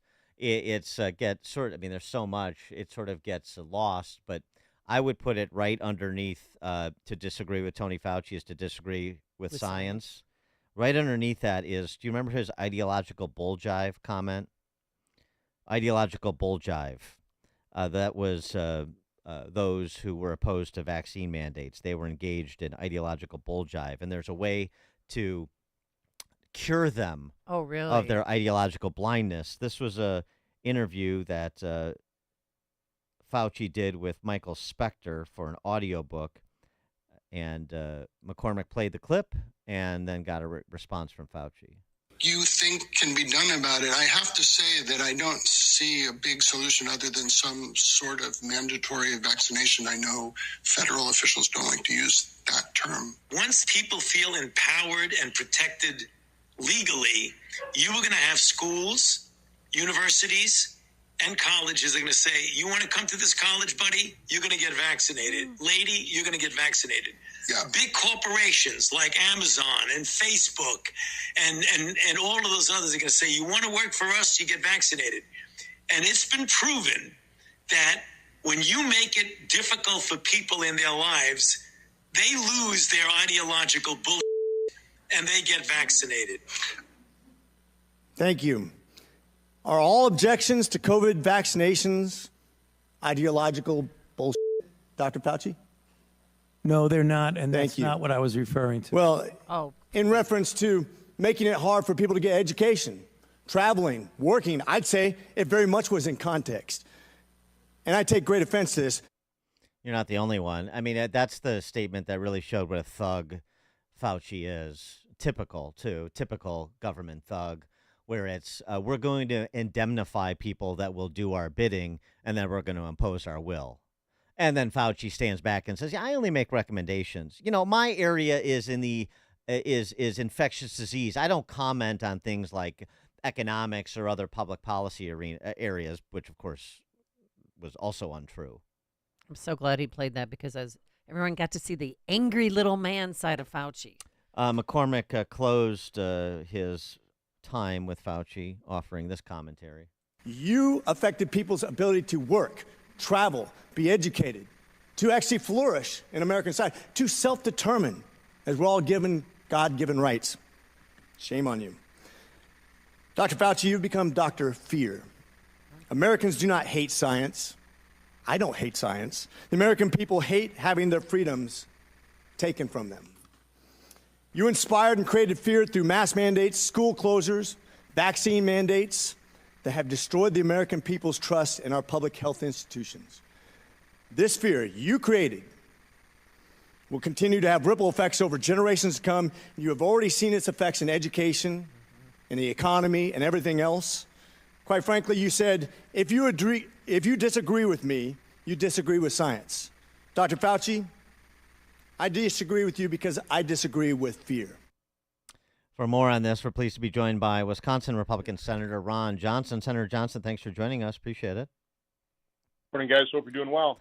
You too. It was nice to have a practitioner, an actual medical doc. I mean, I know Fauci's a medical doctor, but a medical doctor who's a practitioner who sees patients, treats patients, up against Tony Fauci to go walk down memory lane with respect to what he was doing while Fauci was doing what he was doing. It was. I'm not sure exactly how that doctor treated patients. What molecules, what the generic drugs he might have used. So that was really one of the best lines of questioning in that hearing. I watched the whole thing. Shows Fauci for the arrogant tyrant he truly is, unrepentant, totally unrepentant. But I would have loved to have House members when he was talking about the comment about he's science. He said, well, I'm just talking about when people are saying that hydroxychloroquine is going to work and the science proves it surely doesn't. Well, I'd like to have him sit down and talk to Dr. Harvey Risch, who's done the meta-analysis that shows hydroxychloroquine absolutely does work. Or Pierre Corey, and talk about ivermectin, how it absolutely does work, and now it's even being explored as a potential cancer treatment. These and I refer to them as molecules because that's what they are. So many drugs are used for an off-label purpose. They find out that they're developed for one thing, but they actually work better for something else. But what I found through this entire 4 years of the pandemic and post-pandemic is what we know or what we don't know vastly exceeds what we do know, even though we know a lot. But you got people that are arrogant like Anthony Fauci, and they just simply won't admit the fact that they don't know a whole lot of things. Again, even if you're trying to do the best job you have to have the humility and say, yeah, the body's a complex thing, and I don't have all the answers. But that's not the way Anthony Fauci operated. I remember being on a call with senators very early in the pandemic, and we got one chance to answer him a question. I asked him, Dr. Fauci, you're proposing these shutdowns. Are you considering the economic devastation of shutting down the American economy? He goes, Senator, that's somebody else's department. I don't have to worry about that. Yeah. I mean, that was his attitude back then. He's been pretty consistent from that standpoint. Francis Collins kind of the same way. We're just worried about saving lives, which, by the way, final filibuster point here. I don't know of any study that truly proves that millions of lives were saved by the vaccine. I don't doubt that somewhere, when it was early on, the vaccine was more effective and it maybe got somebody by a point where they might have been infected and they might have been one of those individuals that might have been fatal for. But most of this stuff's just being pulled out of the air in terms of 2 million or 14 million or whatever, while they ignore the massive amounts of vaccine injuries, the deaths, report on their own safety surveillance system. It's galling to listen to these people. Yeah, well, COVID-19 was an epidemiologist Super Bowl, that's for sure. But could we ever find out if Fauci gave any government grants to his scientist friends or if he got any kickbacks from the pharmaceutical companies? Well, one thing I found disappointing at the hearing is, okay, so you have this news report saying that NIH scientists received $710 million in royalties during the COVID period. $710 million. It's almost $1 billion. That's a lot of money sprinkled between how many NIH employees? Who all got it? Now, apparently Fauci didn't. Did his wife get some? We don't know. I mean, that's what needs to be probed further. That's the kind of oversight that we need to do. Well, and I understand it. I mean, the argument that Fauci made when in previous hearings when this was addressed and he went through, I only made $150 in royalties this year and so forth, is that under the controlling federal statute, NIH employees and CDC employees are not required to disclose, make financial disclosures about this. And so it seems like if that's true, there needs to be a change in the law. at a minimum, that law needs to be changed. And what we really ought to do is rethink that entire law. Like, listen, I'm a business guy. I'm all for incentivizing good behavior, incentivizing research who come up with some, people ought to be rewarded for these things.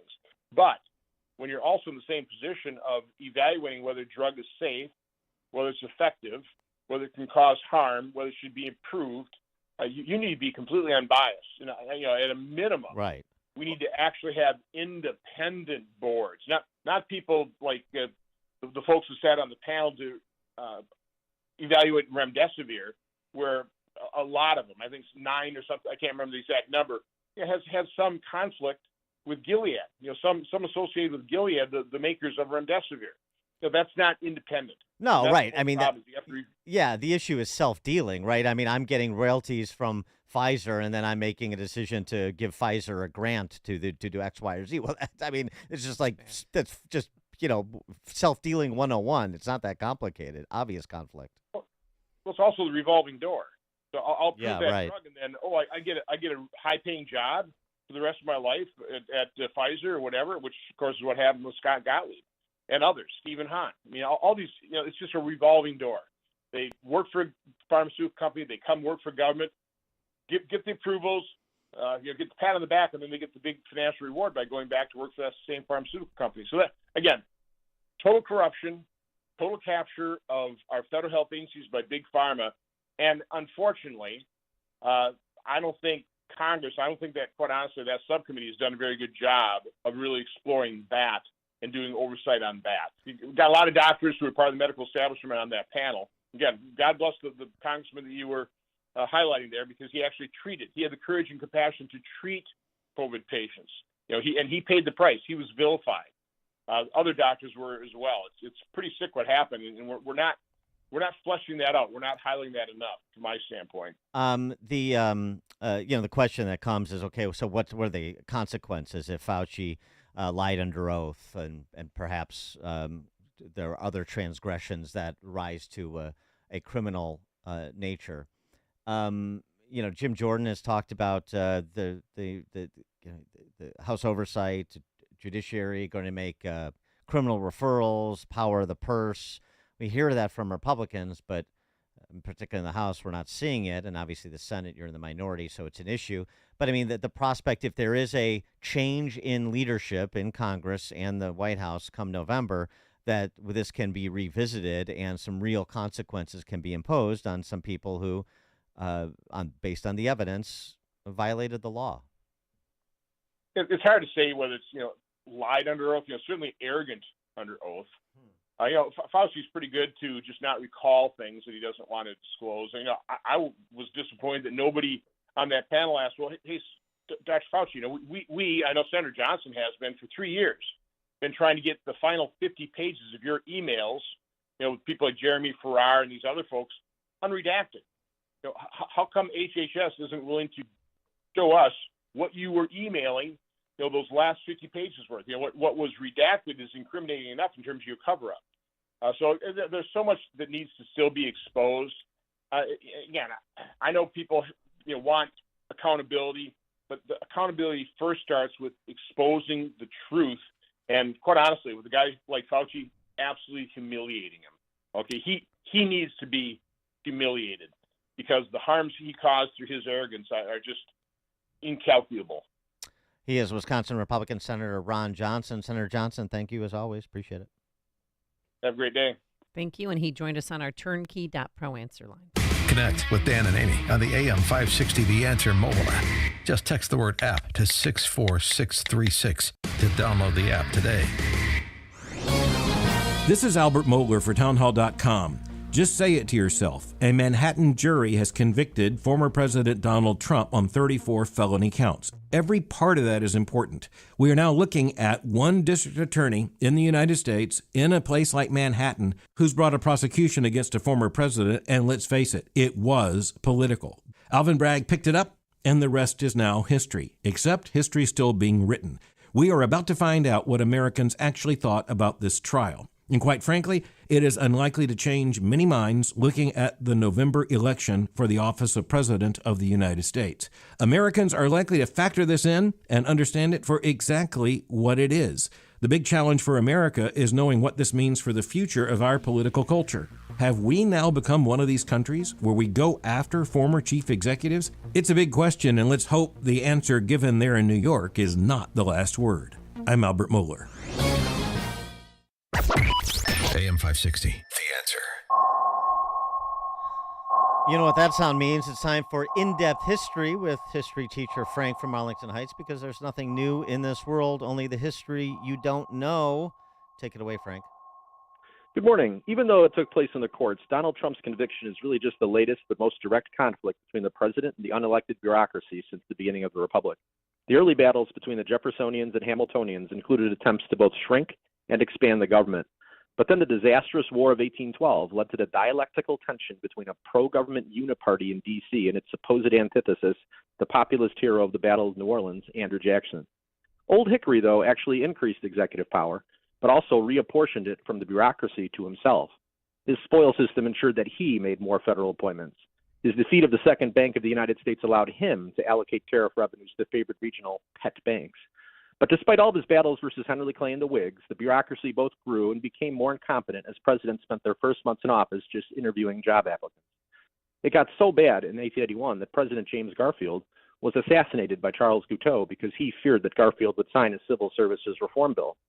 Ironically, that task fell to his vice president, former super hack Chester Alan Arthur, who signed the Pendleton Act in 1883, which gave us the more capable but entrenched bureaucracy that we have today. No president has been able to tame this beast ever since. FDR also increased its size, but also tried to play departments off against each other. JFK was so disgusted after the Bay of Pigs that he wanted to break the CIA up into 1,000 pieces. Nixon tried to use the impoundment power. They all failed. Trump seemed baffled by how much power this unelected serpent had when he was inaugurated. But despite all of his tough talk, I still don't think he has a clue how to defeat it. Unfortunately, it looks like Chuck Schumer was right. Chuck Schumer was right when he said what? When he said that the CIA has 6 ways of Sunday at getting at you. I think it was the CIA or whoever it was. Yeah. So, draining the swamp is a great rallying cry, but the swamp fights back. The swamp monster.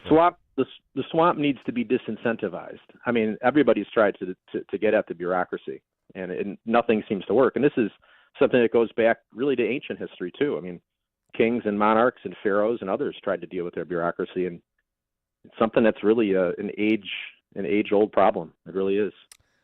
Frank from Arlington Heights, the history teacher from Arlington Heights.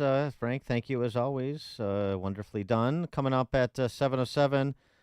Perfect segue. We'll talk to the former executive assistant director for Intel at the FBI, Joshua School, at 7:07. But now let's head into the newsroom. Here is Mike Scott. Dalton trustees override a Henyard veto of the Lightfoot investigation. 1 child dead, 4 others hurt in an I-57 crash. And the Cubs host the White Sox tonight. WIND Chicago News Time, 7 o'clock. You don't have to go home, but you can't stay here. I'm Chris Foster, Fox News. President Biden's expected to sign an order today turning away asylum seekers who cross the border illegally when, like now, that number hits 2,500 a day. The scheduling comes a month after a group of 15 House Democrats wrote to President Biden asking him to take executive action and largely blaming Republicans for the lack of legislation to fix the immigration system. A recent Fox News poll said the southern border is the second most important issue for voters, with 69% of those polled saying they disapprove of the president's handling of it. He's set to make the announcement prior to traveling to Normandy with the First Lady to mark the 80th anniversary of the Allied landings there in 1944. Tanya J. Powers, Fox News. Opening statements are scheduled to start next hour at the president's son, Hunter Biden's federal trial in Delaware. He's accused of lying about his illegal drug use on a form to buy a handgun in 2018. Attorney General Merrick Garland testifies before the House Judiciary Committee today about Republican allegations the Justice Department has become politicized during his tenure. India's Prime Minister Narendra Modi is headed for a third 5-year term after a tighter-than-expected race in national elections. Modi's BJP is leading the opposition India alliance in around 300 seats. It needs to win 272 to form a government. Over 10 years in power, Narendra Modi's Hindu nationalist stance has transformed Indian politics. His personal popularity is key to his party's success. The final result will take time to come in as officials check an expected 640 million ballot papers. Jonathan Savage, Fox News. Milwaukee's school superintendent Keith Posley is resigning at the end of the month, accused of financial mismanagement. The state of Wisconsin's threatened to withhold funding over missing financial reports. Federal money for Head Start preschool programs has been revoked already over safety concerns. America's listening to Fox News. 71 degrees at 7:02 on AM 560. The Answer. Good morning. I'm Mike Scott. Trustees in the village of Dalton rejecting Mayor Tiffany Henyard's veto of their decision to hire former Chicago Mayor Lori Lightfoot to investigate Henyard and village finances. It all happened during a chaotic meeting last night where the village board voted to override the mayor's veto. You're not going to understand until they put those cuffs on you. You're not going to understand it. You don't care. But baby, they on to you. Henyard blamed the media for what she calls a political smear campaign. You guys are following fiction, a made-up story. It is a smear campaign going on right now. Henyard apparently tried to limit access to the public meeting by putting up city barricades to block the roads into Village Hall. Chicago police say they're investigating after an alderman says anti-Semitic flyers and posters were left at her West Ridge office on the northwest side. This is a very large Orthodox Jewish community. I am the only Jewish alderman. There were 23 of us that voted against the ceasefire, and yet my office is the one that was hit by this vandalism. 50th Ward Alderman Deborah Silverstein saying the flyers were in reference to the war between Israel and Hamas. A Jesuit priest is unharmed after interrupting an attempted catalytic converter theft in Chicago's Little Italy neighborhood. Officials at St. Ignatius College Prep say Father Jeremiah Lynch spotted two men trying to take a catalytic converter off of a car outside of his home yesterday morning. The priest then asked the men what they were doing before one of them then fired shots in his direction. Both men ran and remain on the loose. Cubs and White Sox in the first of two at Wrigley Field tonight. And how about getting new paper, Justin Jefferson? The Vikings agreeing to terms on the largest new contract in NFL history for a non-quarterback. 4 years, worth up to $140 million. $110 million guaranteed for the wide receiver. The news, a service of Windy City Safes. What are you doing to keep your most prized possessions safe? Windy City Safes is Chicagoland's only Liberty Safe dealer. Visit the Niles showroom, call 224-LOCKBOX, or online at windycitysafes.com. A check of traffic and weather on the way next on AM 560. Dennis Prager just seeks truth. The UN has acknowledged that the numbers of women and children killed in Gaza are about half of what has been reported. There will not be one less demonstrator against this gigantic libel of Israeli genocide as a result of this. The Dennis Prager Show. Weekdays at 11, right before Charlie Kirk at 1 on AM 560. The Answer. Are you turning 65 and thinking about Medicare? Or are you over 65 and haven't enrolled yet because you still have coverage at work? Either way, Medicare done correctly will be the best health insurance you will ever have. Imagine having an annual deductible of only $240. There are only two good things about aging: wisdom and Medicare. But to navigate the Medicare maze properly, you need a mentor. Best part, my guidance cost you nothing. Call me. I can help. If you're tired of calling a bureaucrat at an 800 number to help you navigate Medicare, then you need a local expert on your side. Your own health insurance mentor. C. Stephen Tucker from healthinsurancementors.com is someone I know and trust. He's a 30-year licensed broker who's been educating our listeners for more than a decade. Steve, how can our listeners get in touch with you? Thanks, Dan. They can visit healthinsurancementors.com or call me directly at 630-674-1551. That's 630-674-1551. Hey everyone, it's Ted from Consumer Cellular, the guy in the orange sweater, and this is your wake-up call. If you're paying too much for wireless service, you don't have to keep having that nightmare. Consumer Cellular has the same fast, reliable coverage as the leading carriers for up to half the cost. So why keep spending more than you have to? Seriously, wake up and call 1-888-FREEDOM or visit consumercellular.com. Savings based on cost of Consumer Cellular single line 1, 5, and 10 gig data plans with unlimited talk and text compared to lowest cost single line postpaid unlimited talk, text, and data plans offered by T-Mobile and Verizon January 2024. All right, who's there for heroes or their families left behind when a service member or a first responder dies or is catastrophically injured in the line of duty? Who helps our country's homeless vets? I'll tell you who. It's the Tunnel to Towers Foundation. Never forget the sacrifices of our country's greatest heroes. They're hoping all of us will donate $11 a month. Just go to their website, the letter T, the number 2, the letter T.org, the letter T, number 2, letter T.org for the Tunnel to Towers Foundation. Balance of Nature's fruits and veggies supplements, changing the world one life at a time. Hi, I'm Donna. I love gardening. I love to go on walks with my husband and my dog, and I love taking Balance of Nature. It makes me feel sparkly every single day. It's just an amazing product. I'm 56, but I feel 21. I feel so much alive. Balance of Nature is magic in a bottle, and I really love it. Make a splash into summer with Balance of Nature supplements. Go to balanceofnature.com and sign up as a new preferred customer to get 35% off your first order, plus a free fiber and spice supplement while supplies last, with free shipping and our money-back guarantee. Hurry, this offer ends soon. Go to balanceofnature.com or call 1-800-246-8751 and get this limited-time offer by using discount code CHICAGO. Chronic pain blows. You're miserable, and guess what? The people around you are miserable. Hi, Amy Jacobson here. Don't suffer any longer if you have knee, shoulder, back, or hip pain. QC Kinetics is the nation's leader in regenerative medicine. Folks, I'm talking lasting joint pain relief. There's no surgery, there's no drugs, there's no downtime. QC Kinetics advanced treatments harness your own body's ability to restore and repair damaged joint tissue. So you can walk, run, hike, play golf, pickleball, and move again pain-free. QC Kinetics is under the leadership of former orthopedic surgeon Dr. Mitchell Shinecup, a pioneer in regenerative medicine. Their advanced protocols have enabled tens of thousands of patients to reclaim their mobility. Call QC Kinetics for a free consultation, now open Saturdays. The number is 312-809-5955. That's 312-809-5955. Again, 312-809-5955.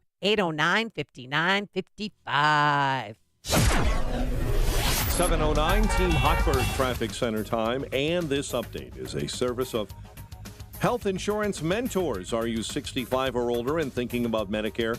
Call Stephen Tucker today for free Medicare advice. HealthInsuranceMentors.com, 630-674-1551, HealthInsuranceMentors.com.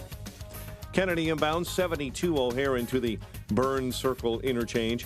Outbound, right now 51 back out to the big airport, and 1 hour on the Ike in from 390 to the old post office.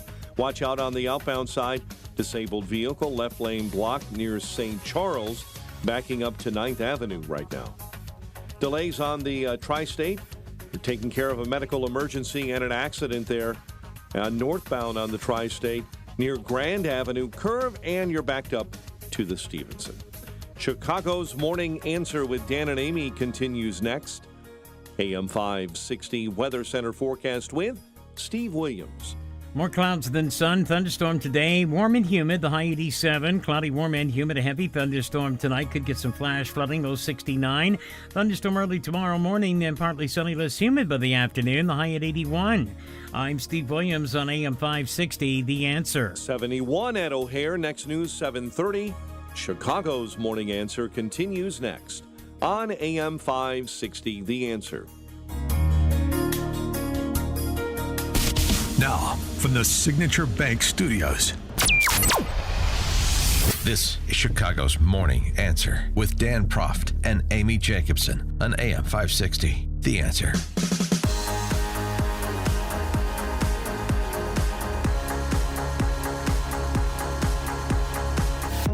Top of the morning, Dan and Amy. I'm a little confused. What's going on, Dan? little confused by the messaging coming from MSNBC and their cast of characters. Lawrence O'Donnell on the one hand and Mad Maxine on the other. No Justice, No Peace, Maxine Waters. Interestingly, she came to some renown during the riots in L.A. post the Rodney King police beating verdict, right? Mm-hmm. There's a verdict she didn't accept. Right. Huh. She couldn't accept that. And she's the one who encouraged people. You see them at, at a restaurant, you go up and you confront them. Correct. Make yes. their lives hell. Any Trump officials. Yes, I'm sorry, excuse right. me. I forgot that important detail. Well, so that's my So confusion violent. because on the one hand, you have Mad Maxine suggesting she's going to be talking to her friends at DOJ and FBI about this civil war that Donald Trump is planning. I am going to spend some time with the criminal justice system, with the justice system, asking them, tell us what's going on with the domestic terrorists. Are they preparing a civil war against us? Should we be concerned about our safety? What is he doing with this divisive language? It is dangerous, and we're going to have to make sure that we understand that we're not at risk with this man talking in the way that he's doing. Oh, yeah, yeah, because sure. of the statement that Trump made that, at some point people have enough. Fox and Friends talking about the prospect of being imprisoned on July 11th by Judge Merchan.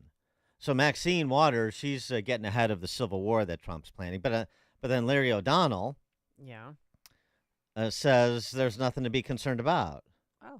He saw the crowds that did not show up at the Manhattan courthouse. And you'll remember that he summoned them just before the indictment was announced last year, and they didn't come. They never showed up. So, people think, oh, well, there's no Trump voters in New York City.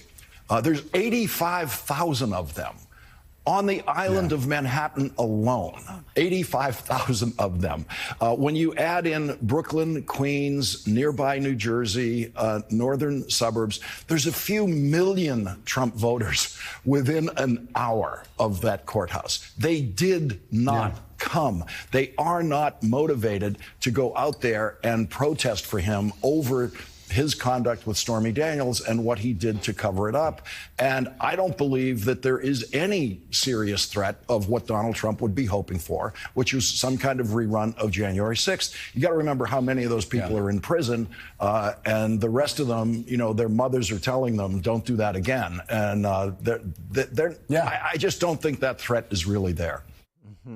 Oh, they're so disappointed that people didn't riot and break windows like they did after the George Floyd death.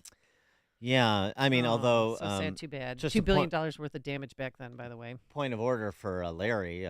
They actually did show up for Trump when he had a formal rally in the Bronx, didn't they? Oh. So they're there. They're just not going to riot or do some rerun of January 6th, as he suggested, and the notion that Trump is desirous of or planning that... He's not. We're 6 days removed and no riots and no one has been arrested. Well, people handled the verdict because we expected it anyway. Well, I mean, again, all Trump voters, all 70 million of them are insurrectionists. So I hope the FBI is hiring more interns to make sure that they're monitoring at the level that Mad Maxine has come to expect. For more on this, Jonathan School joins us, former executive assistant director for Intel at the FBI. Joshua School, thanks for joining us. Appreciate it. Good morning.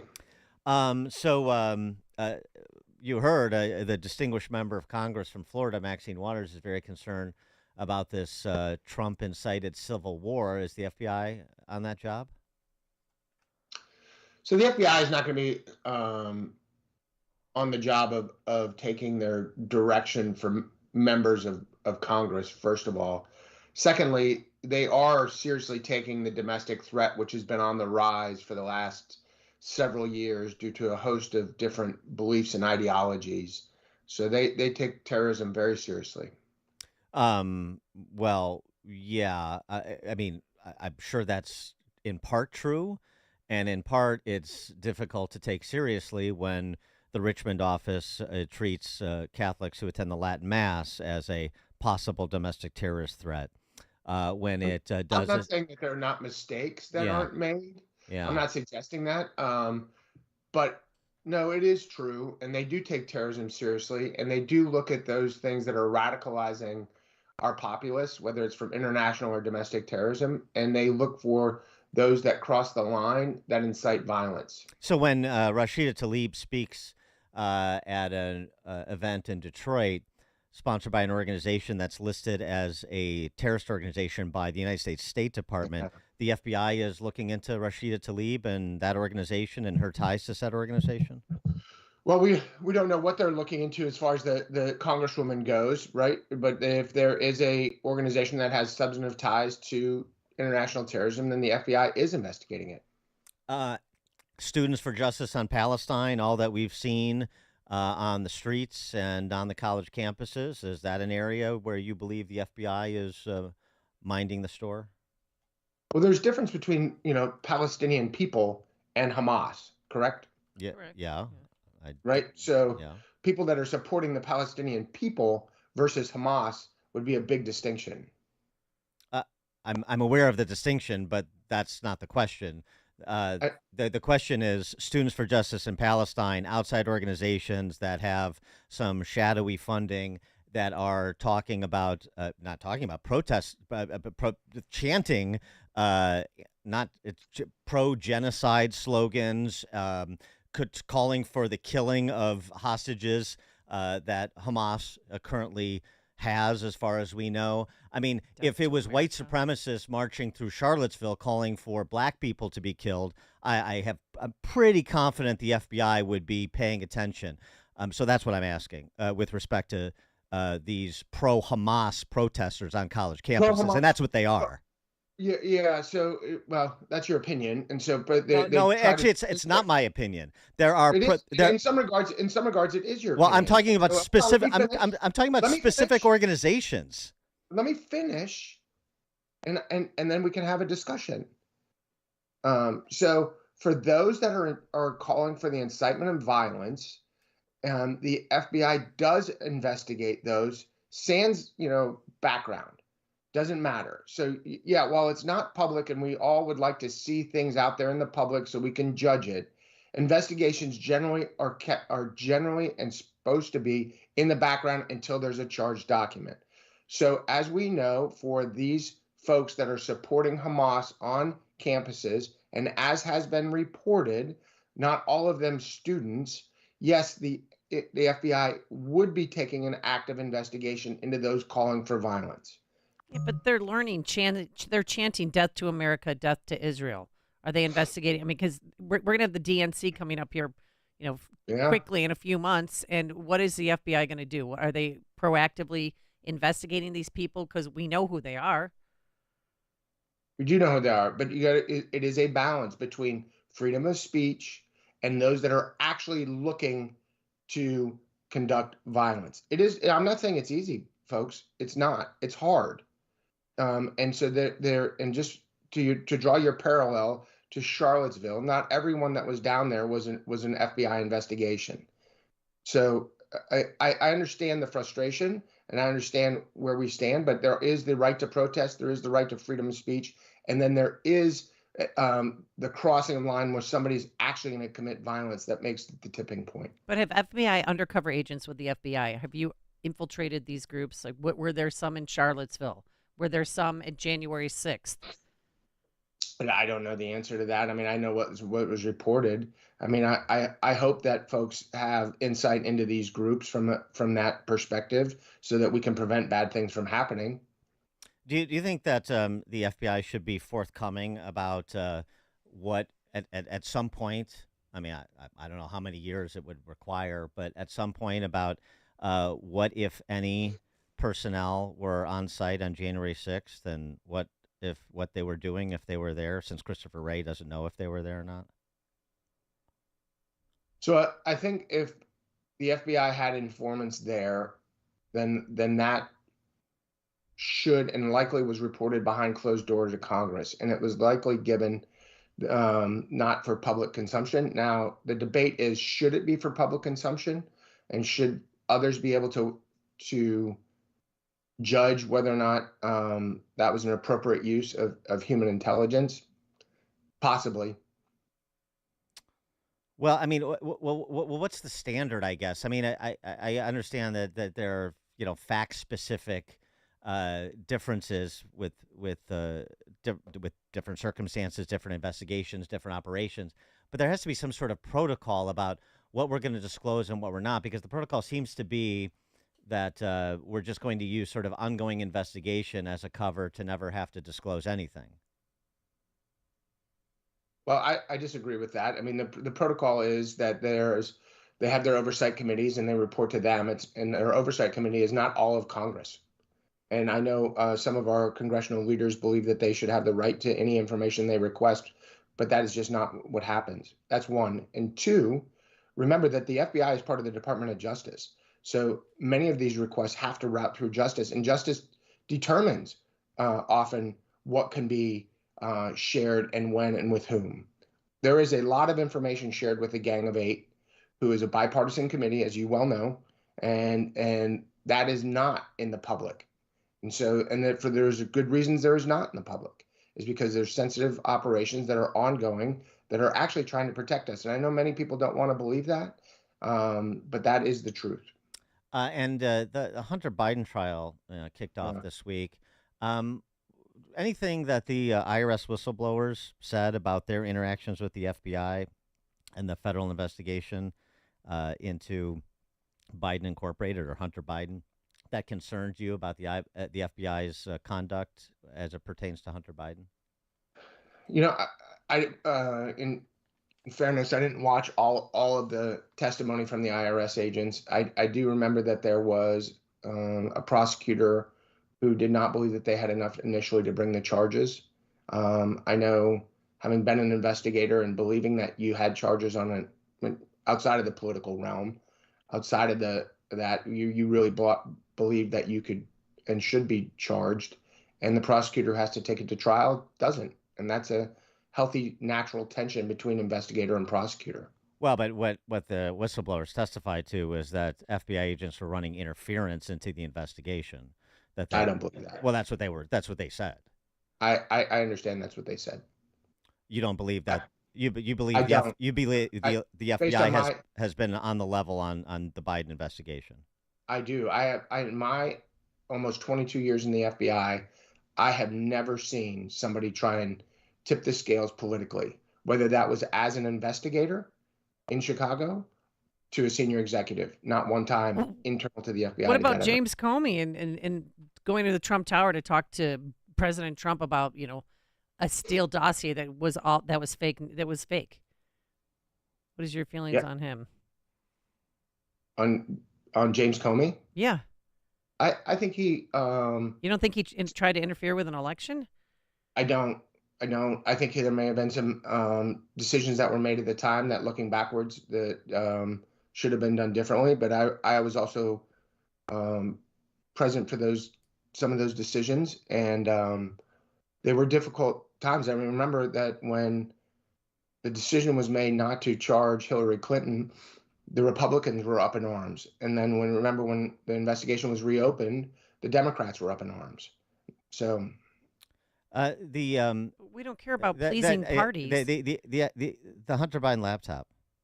I mean, I'm trying to understand the FBI's duties in specific high-profile cases.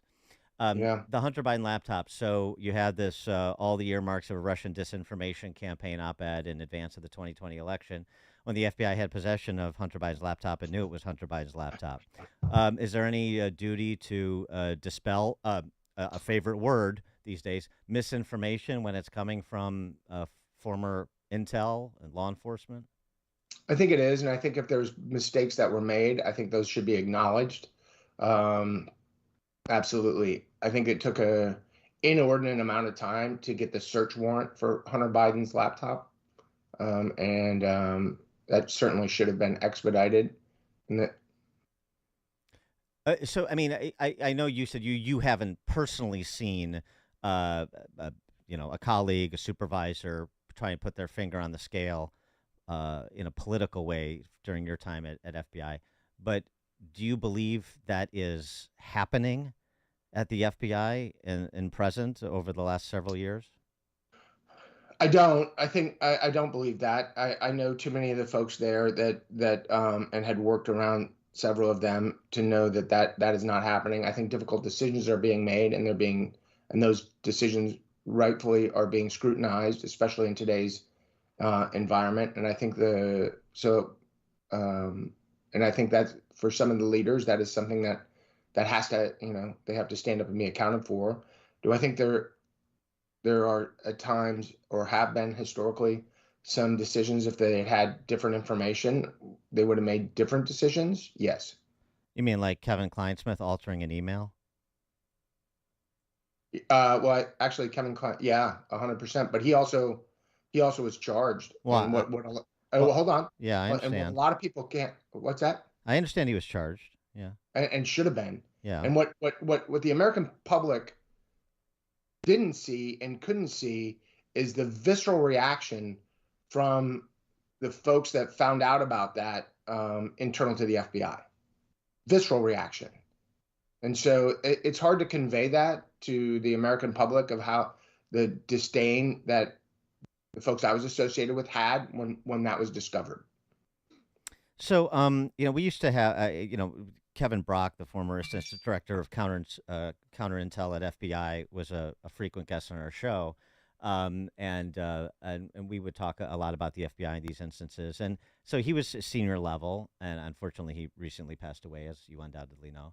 And I mean, he was he didn't agree with everything I said about the FBI, and he gave great perspective on it. But he certainly thought there was a politicization in the leadership problem at FBI under Comey that extends to Wray. And Kevin Kleinsmith, you say, was a one-off, and that otherwise is just not a problem at FBI. People have it wrong. Well, Kevin Kleinsmith, he had his opinions. Kevin Brock. I'm sorry, Kevin Brock. Apologize. Kevin Brock had his opinion. I didn't agree with them. He had no way to know what went into those decisions. He came from a different era, and frankly, plenty of folks want in different eras in the FBI want to go back to the way they thought it was versus the way the world is today. Do you think that Jim Comey and Andy McCabe are doing the FBI a service with their commentary on MSNBC and CNN and so forth? I mean, that they're private citizens and allowed to speak they want. I mean, they're not tied to the FBI. So, you think it's inspiring? FBI. You think it's inspiring confidence in the FBI? I think there's a lot of things that are eroding confidence in the FBI, not just them. And so, and I think that when you rightfully, the FBI should be scrutinized and held to a high standards. But when you're criticizing the outcomes of certain judicial events, and unfortunately, when investigations come to light, remember, an investigation is not a charge. It is a determination if there is enough to charge, and the prosecutors make the decision as to whether to charge. So I think some of this has gotten kind of thrown into a blender and mixed all together in that regard. He is Joshua School. He's former executive assistant director for intelligence at the FBI. Joshua School, thanks so much for joining us. Appreciate it. Thank you for having me on. Thank you. And he joined us on our turnkey.pro answer line. Hear about the big stories of the day, then talk about them right here on Chicago's Morning Answer on AM 560. The Answer. As a business owner, do you have a strategy for exiting your business? Most business owners don't. Studies done by the Exit Planning Institute show 75% of business owners who don't have an exit plan are dissatisfied with their exit, and 80% of businesses put to market never sell. Total Clarity Wealth Management understands the hesitation to discuss exiting. Will customers leave? Will competitors take advantage? Will key employees leave? That's why they offer confidential planning. Contact Anne-Marie at Total Clarity Wealth Management. Discover what the financial foundation should be to pursue an exit that is satisfying. At some point, you are going to leave your business. Will it be on your terms? Total Clarity can show you the way to financial readiness and keep you on track. Anne Marie is a certified exit planning advisor. Visit TotalClarityBusiness.com. That's TotalClarityBusiness.com. Securities offered through LPL Financial, member FINRA SIPC. Investment advice offered through Total Clarity Wealth Management, Inc., a registered investment advisor and separate entity from LPL Financial. Balance of Nature's fruits and veggies supplements. Changing the world, one life at a time. Hi, I'm Tom. Welcome to my garage. I don't need new cars. In fact, I like old cars. Old cars remind me of me. I take Balance of Nature. I feel great. Take my word for it. If you want to feel great, take Balance of Nature. You'll never regret it. Make a splash into summer with Balance of Nature supplements. Call 1-800-246-8751 or go to balanceofnature.com and sign up as a new preferred customer to get 35% off your first order, plus a free fiber and spice supplement while supplies last, with free shipping and our money-back guarantee. That's 1-800-246-8751. Hurry, this offer ends soon. Go to balanceofnature.com or call 1-800-246-8751 and get this limited time offer by using discount code Chicago. AM 560, The Answer. All right. And a lot of text about Joshua's school. All I'll say is that's an illustration of what we're up against in a significant way. So hopefully we'll have him back on because we can go back and forth all day. You and I were talking during the break. Like, do you think he'll come back on? Quickly, Chris and Lamont, you're on Chicago's Morning Answer. Hey, good morning, Amy. Good morning, Dan. I just wanted to thank you for putting Mr. School on the air so we could all see what the problem is. Unbelievable. Thanks, Chris. I know. We're left shaking our heads. All right, coming up on Chicago's Morning Answer. We'll do a check on some data, how Illinois is doing payroll-wise, how Illinois is doing public safety-wise, when Ted Dabrowski joins us for our weekly confab on all things Illinois policy-related, 7:37. But first, we must stop by the newsroom. Here is Mike Scott. 7:33, 72 degrees and cloudy skies. The jury has been seated in Hunter Biden's federal firearms case. The president's son is accused of illegally buying and possessing a gun while being addicted to drugs in 2018. The president, Biden, is expected to sign an executive order imposing new limits on asylum seekers later today. We have yet to see the text of this executive order. Don't know what time it may be signed today, but the Associated Press already reporting some of the expected details. They say that it is expected to show that it would shut down the border once daily encounters hit 2,500 and that it would only reopen once that number declined to 1,500. Also reportedly, the president is using a section of the Immigration and Nationality Act called 212F to enact it. By the way, the same authority Trump used to ban some Muslim countries. A recent Fox News poll found that the southern border is the second most important issue for voters. Almost 70% say they disapprove of President Biden's handling of that issue. Voters will head to the polls in 5 states today, including Iowa.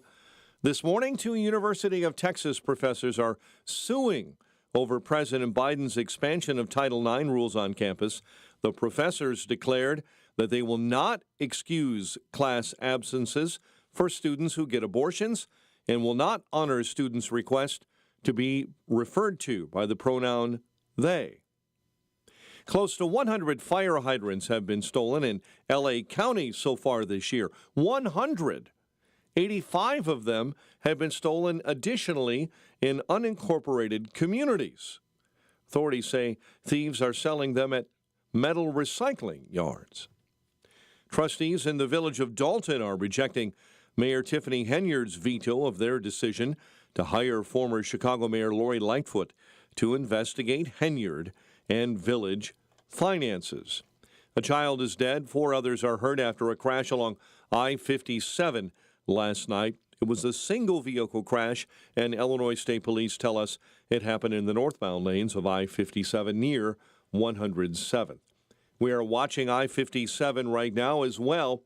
As you travel from I-80 up to the Dan Ryan, there is a major shooting investigation going on this morning.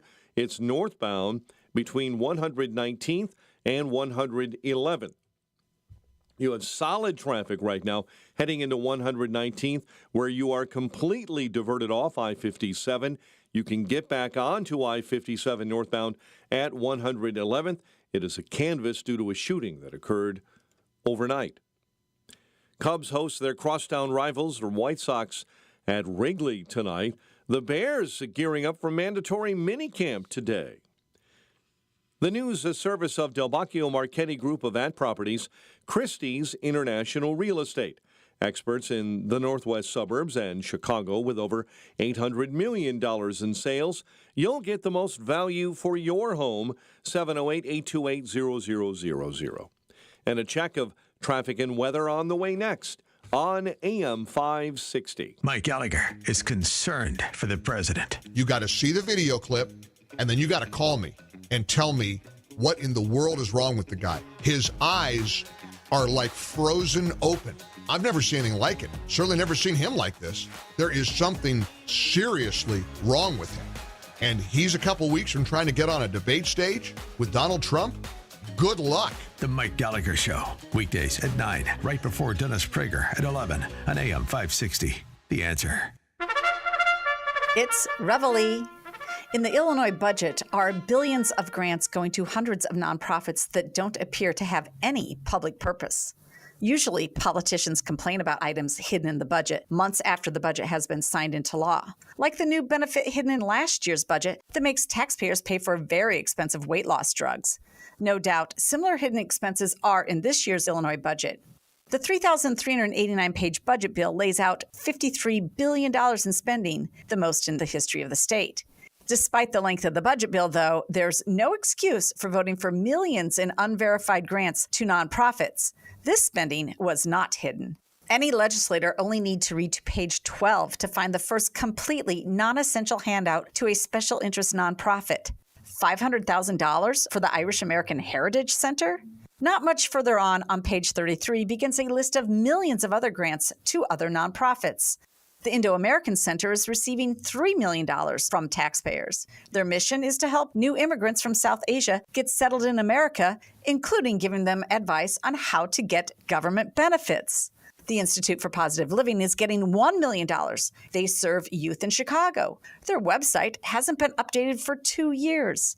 Becoming a Man and Working on Womanhood are getting a whopping $2.7 million. What do? As usual, Democrats continue mistaking inputs for outputs, believing throwing more money at a problem will solve the problem. The result is massive budgets that abuse taxpayers. To pay for the profligate spending, the Democrats raised taxes by $750 million. All of that and more will go to support illegal aliens in the state.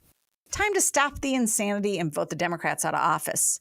I'm Jeannie Ives. To learn more, listen to my radio show on Sunday from 7 to 9 p.m. and sign up for my newsletter at breakthrough-ideas.com. Hey, business owners, are you wondering how to grow your business? Do you need cash flow and a ready source for financing? Well, Signature Bank can help. Hi, Mike Gallagher here to let you know that Signature Bank's loan decisions are made locally by a team who knows your name, cares about your business, and is invested in your success. When you need advice about your business or even have a question, Signature Bank is there to help. There are no handoffs or call centers. This is a team that wants to get to know you and your business. That's why Signature Bank in Chicago is my bank. That's right.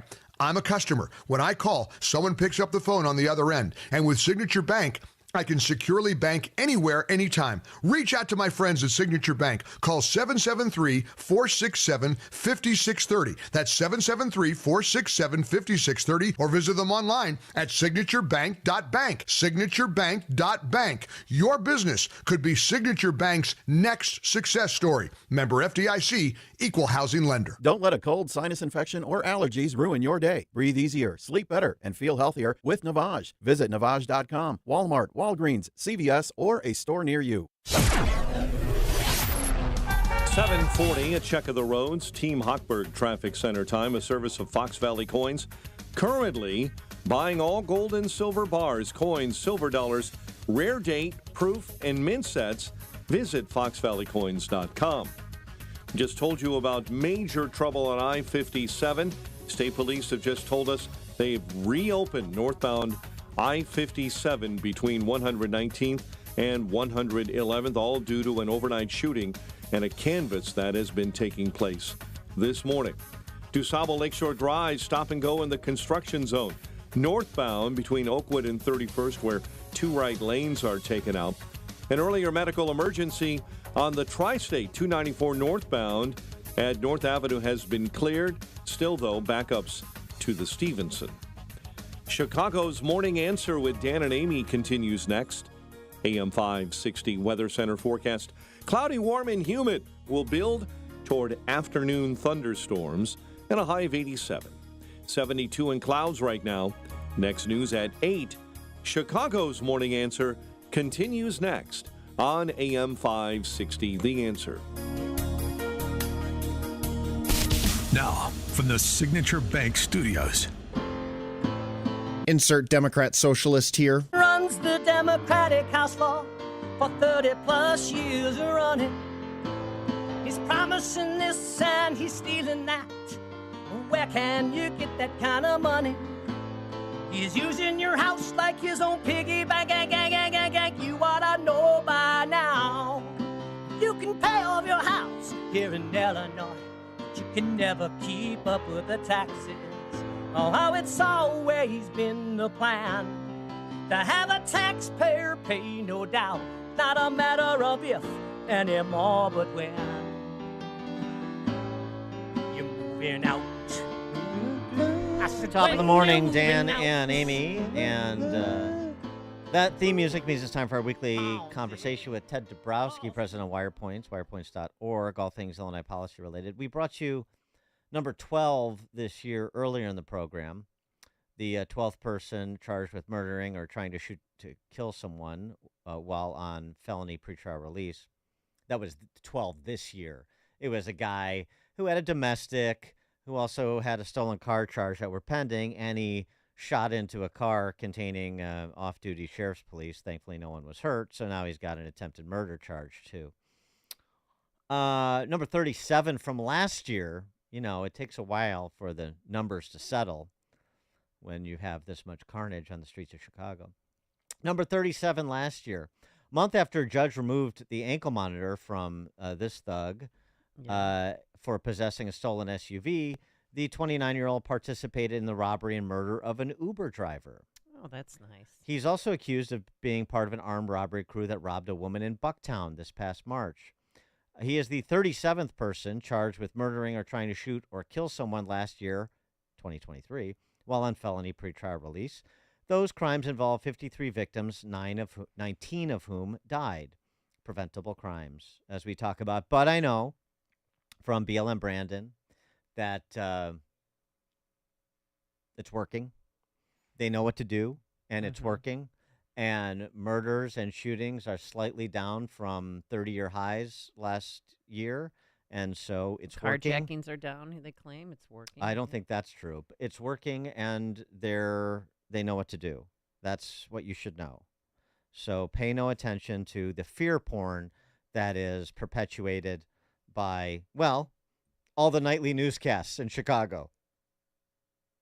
All the nightly newscasts that are all in service of the left. But hey, if it bleeds, it leads. People still want to see it. But don't let it distort your view that they know what they're doing and it's working. Ted, isn't that right? Thanks for joining us. Yes, thanks for having me on, Dan and Amy. Yes, it's working. Things are better. You know, shootings are down, whatever that means. I never know what that means. But so what's clear to me and why we keep messaging this is that violent crime is up. It's up over, we're talking about a 6-year high since COVID or before COVID. And yes, murders might be down 15%, but robberies continue their pace. Aggravated batteries continue their pace, and so we're up 3% over last year, which is not that big of a number. But we have to remember the starting point. We're still up 13% over 2019. And robberies are, we have almost 700 more robberies this year than we did in 2019. So, the scary stuff, I call it, the traumatizing stuff, the stuff that leaves people just damaged, continues. And we can't hide behind lower murder numbers, which were, like as you said, some of the highest in decades. So we have to keep hammering this point that the violence is there. Yeah, and I mean, I don't think that he's actually BLM Brandon is convincing people any better than Lori Lightfoot did before him. Kim Fox is not convincing people either. I don't think anybody's buying it because of the lived experience. People can sense the difference in the city, and I sense it coming back after a little hiatus. It just becomes more and more of a ghetto, frankly, is what I see. Yeah, what is amazing is how at the whatever you want to call it, the elite level, they're normalizing. All you have to do is go on CWB, and it's amazing how crime after crime is of guys who are out, on gun convictions, all kinds of stuff, and it's just fascinating how that's become normal. We've gotten to the point where we protect the criminals, and then it just becomes normal to protect them. It's absurd, but that's where we are right now. In a related story, we've got some labor statistics on non-farm annual payrolls, Illinois compared to our neighbors, compared to the rest of the nation. And it's a related story, I say, because, public safety has an impact on where people will locate or grow a business, doesn't it? Well, it does. And, it's hard to pinpoint because we've got so many problems in Illinois and Chicago, as we know. Ranging from the migrant crisis to the taxes to the crime that we're talking about now. But, jobs in the end are a great indicator. Jobs and population are a great indicator whether your state or city is doing something well or not. And, we've hammered on this for a while. Illinois continues to suffer. The latest Bureau of Labor Statistics report shows that Illinois is the fourth worst in job creation in the last year. We did have some growth, which was good news. 4%, but basically we were doubled or tripled or even more. 0.4 of 1%. Growing much more. 0.4 of 1%. Yeah, 0.4 of 1%. So it's almost zero. But I mean that's impossible because very much like we know what we're doing and it's working public safety wise. As you well know, the governor Jelly Belly is a tech entrepreneur. He is a job creator. Oh, that's right. This is he has made Illinois a job magnet. Illinois is growing. People are not leaving. Businesses are coming. And then we get these stats from like the Labor Department, and you're wondering what they don't understand about Illinois. Yeah, well, and then you compare to places like South Carolina and places like that we talk about that's growing a lot. And others, they're growing. We're going 0.4%. They're growing. Idaho grew 3.7%. Nevada 3.4%. South Carolina 2.8%. I mean, they're growing gangbusters, and that's because they're attracting people. And and let's be clear. This data that shows growth in Illinois right now, if you look over Governor Pritzker's term, there's a different statistic called employment, which is different than jobs. But employment, we have fewer people working today in Illinois than when Governor Pritzker took office. And that should tell you everything you need to know about whether we're creating jobs or not. And, you look at places like Texas and Florida, they're talking about 3 million more jobs, 4 million more jobs. And here we are talking about like zero. Ted, I'm old enough to remember in 2017 when, our Illinois politicians passed a new education funding formula that they said would transform K through 12 education. How's that working? Oh, man. Well, this is the big trade. Governor Rauner made a big trade, and he gave the unions and the education establishment this super fancy formula that would put billions more into education, which is why we're paying more and more taxes, property taxes all the time, billions more into education. And in exchange, we got that Invest in Kids Act that they said at the time, well, it'll sunset in a few years.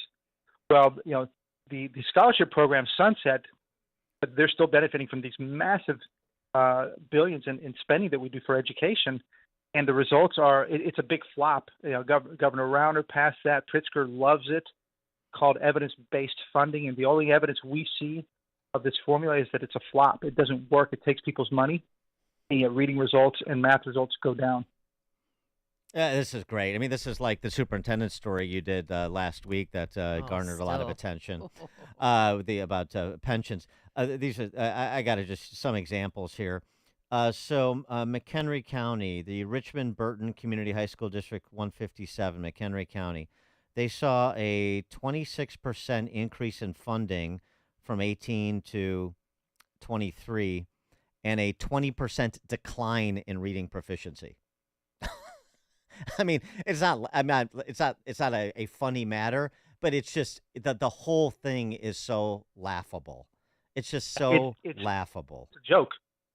It's fascinating. You got all these districts that have, you take all these poor districts. Let me give the example, and I think I'm going to take the worst one. And that's, I always forget because I've lived in different states. Is it Cairo or Cairo? I'm sorry, I'm getting confused right now. Cairo. So Cairo is a very poor district, right? Huge trouble. But this evidence-based funding formula was supposed to give the poorest districts tons of money to help kids read and do better. So Cairo gets massive infusion of cash to adequacy. It's the amount of money that it should have has been more than met and surpassed. And yet, after all that money, and right now there's $32,000 per kid being spent there.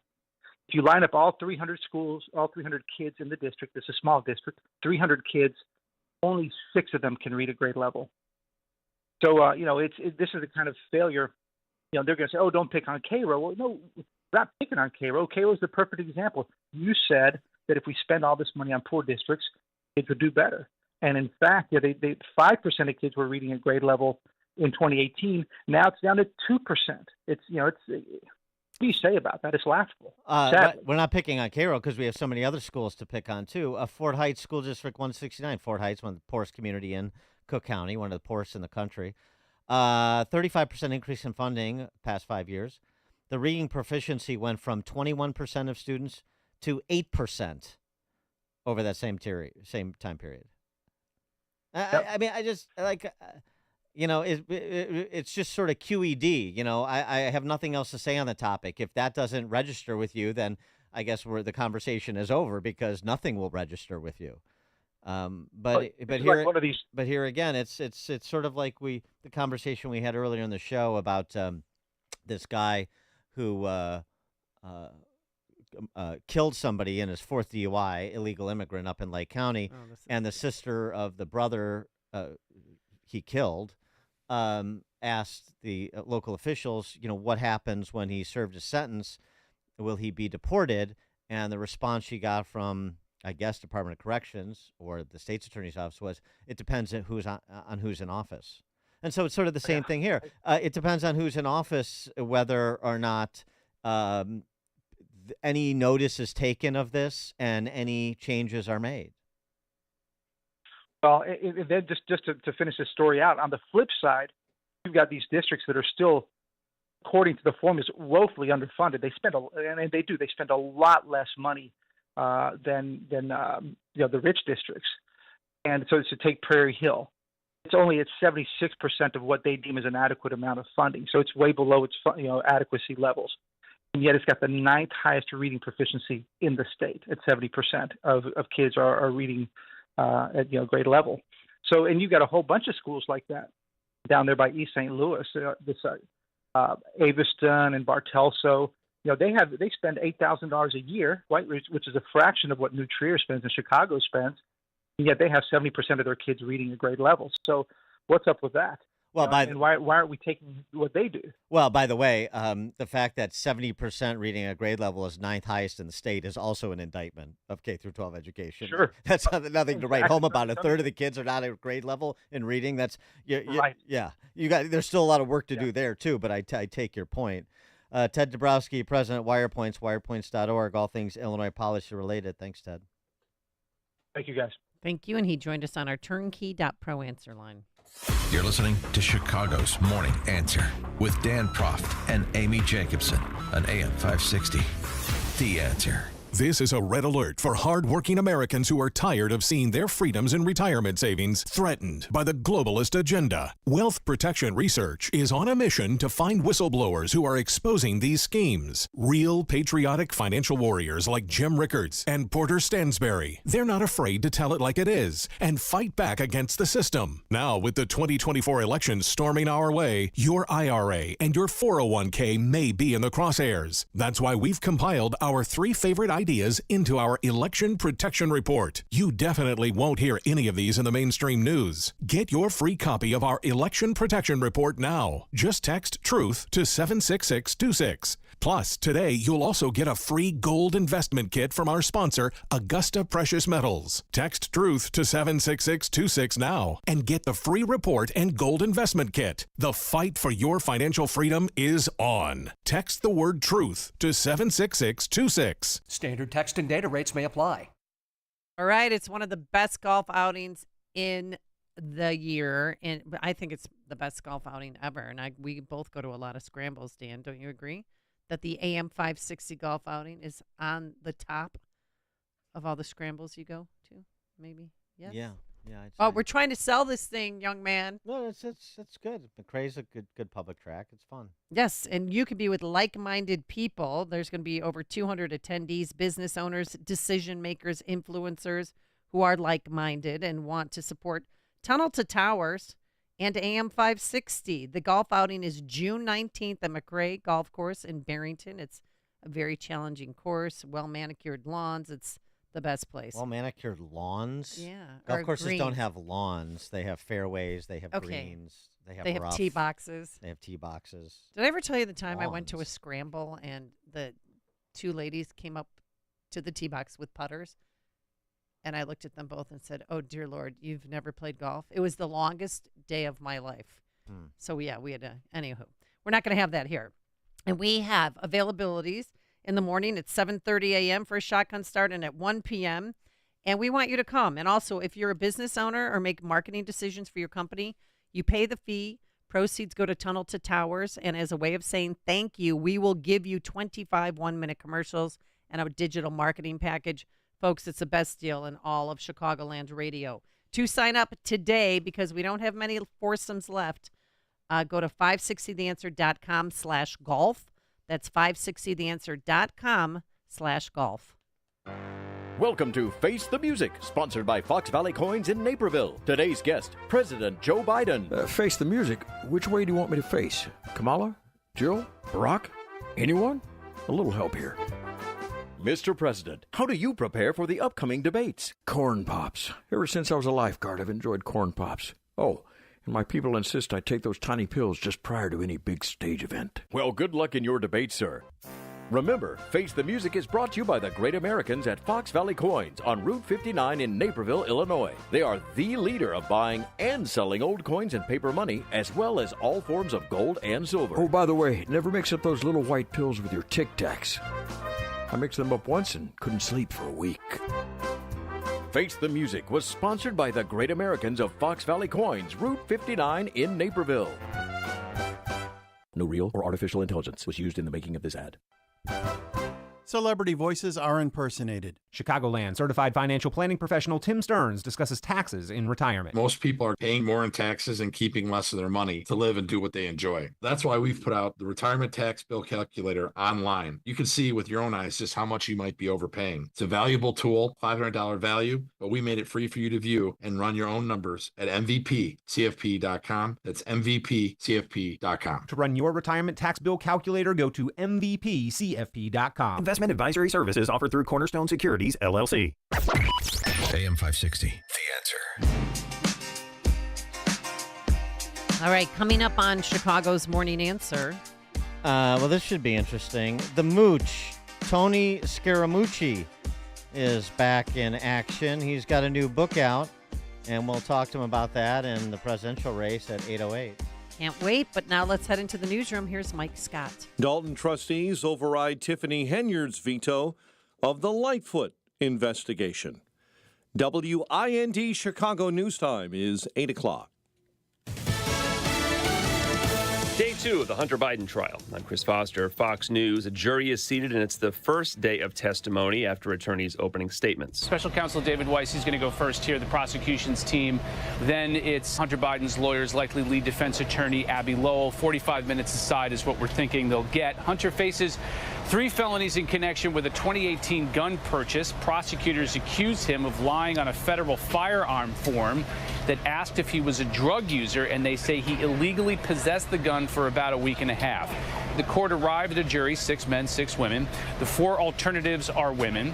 Judge Mary Ellen Noreika, a Trump appointee, instructed them to avoid discussing or reading about the case. Fox's Rich Edson in Wilmington, Delaware. Hunter Biden's father, the president, is expected to announce an executive order on immigration today, including new limits on the number of migrants allowed to claim asylum at the southern border. He and the First Lady host an annual picnic at the White House this evening for members of Congress and their families, and then the president flies overnight to France for ceremonies marking 80 years since the World War II Allied D-Day invasion in Normandy. A sensitive anniversary in China. It's 35 years since at least hundreds, possibly thousands, were killed in Beijing's Tiananmen Square. Months of protests against China's communist government were crushed by tens of thousands of soldiers and armed police. The anniversary will be officially ignored in China, where the topic's heavily censored. But police are out in force near the square in case of any demonstrations. In the Chinese-speaking world, only in breakaway Taiwan can the events of June 4th, 1989 be openly remembered. Events are expected elsewhere, including here in London. Jonathan Savage, Fox News. A 3-year-old boy is dead. His mother hospitalized, stabbed by a woman in a supermarket parking lot in North Olmsted, Ohio. She's been arrested. Police say the attack appears to have been random. America's listening to Fox News. 74 degrees at 8:02 on AM 560, The Answer. And good morning, everyone. I'm Mike Scott. Trustees in the village of Dalton reject Mayor Tiffany Henyard's veto of their decision to hire former Chicago Mayor Lori Lightfoot to investigate Henyard and village finances. During a chaotic meeting last night, the board voting to override the mayoral veto. Yeah, you're not going to understand until they put those cuffs on you. You're not going to understand it. You don't care. But, baby, they on to you. Some residents spoke out against the mayor, accusing her of being dishonest and mismanaging taxpayer funds. Chicago police are investigating after an alderman says anti-Semitic flyers were left along her West Ridge office on the city's northwest side. This is a very large Orthodox Jewish community. I am the only Jewish alderman. There were 23 of us that voted against the ceasefire, and yet my office is the one that was hit by this vandalism. 50th Ward Alderman Deborah Silverstein saying the flyers were in reference to the war between Israel and Hamas terrorists. Waukegan City Council voted to censure a fellow alderman on Monday night after a social media photo controversy. Alderman Keith Turner posted a photo on Facebook showing a severed arm recently found at a Waukegan beach. Turner's fellow city council members demanded Turner apologize to that missing woman's family from Milwaukee. 3 people remain hospitalized this morning after a hot air balloon crashed in northwest Indiana. Lowell Fire Department officials say the balloon came in contact with power lines. All of those inside the basket had severe burns. Cubs and White Sox at Wrigley tonight. Bears gearing up for mandatory minicamp. And the news, a service of Health Insurance Mentors. Call Stephen Tucker today for free Medicare advice. Visit healthinsurancementors.com or call 630-674-1551. 804, time for the AM 560 Business Beat, a service of Signature Bank. Visit signaturebank.bank for all your commercial banking needs. Now, the latest from the Fox Business Network. I'm Neil Cavuto, and this is the Fox Business Report. Crude oil prices are lower this morning, though OPEC Plus decided this week to hold on to its production cuts for now. It will unwind some of those cuts later this year, and that has raised concerns about the U.S. economic outlook. NVIDIA shares are little changed this morning, though the stock remains near record highs after revealing plans for new chips in the next 2 years. It will complete its planned 10-for-1 stock split on Friday of this week. Apple supplier Foxconn says it will build an advanced computing center in Taiwan based on NVIDIA's Blackwell chips. The New York Stock Exchange is canceling the erroneous trades made yesterday after a technical glitch led to dozens of trading halts for stocks and exchange-traded funds. The technology is designed to prevent volatility. That's your Fox Business Report. I'm Ginny Cosola, invested in you. 8:05 and a check of traffic and weather on the way next on AM 560. Dennis Prager explains the feeble mind. New York Times had a piece, a column by someone who wrote that she's not having children because of climate change. The ease with which people on the left are brainwashed is one of the scariest parts. If you're not brainwashed, then you're not a leftist. Anything that they're told by the New York Times, they believe. The Dennis Prager Show. Weekdays at 11, right before Charlie Kirk at 1 on AM 560. The Answer. It's almost time once again for the annual AM 560 golf outing presented by Signature Bank. And this year, AM 560 is proud to partner with the Tunnel to Towers Foundation to help them support America's first responders and military heroes, including homeless veterans, and to help America never forget 9/11.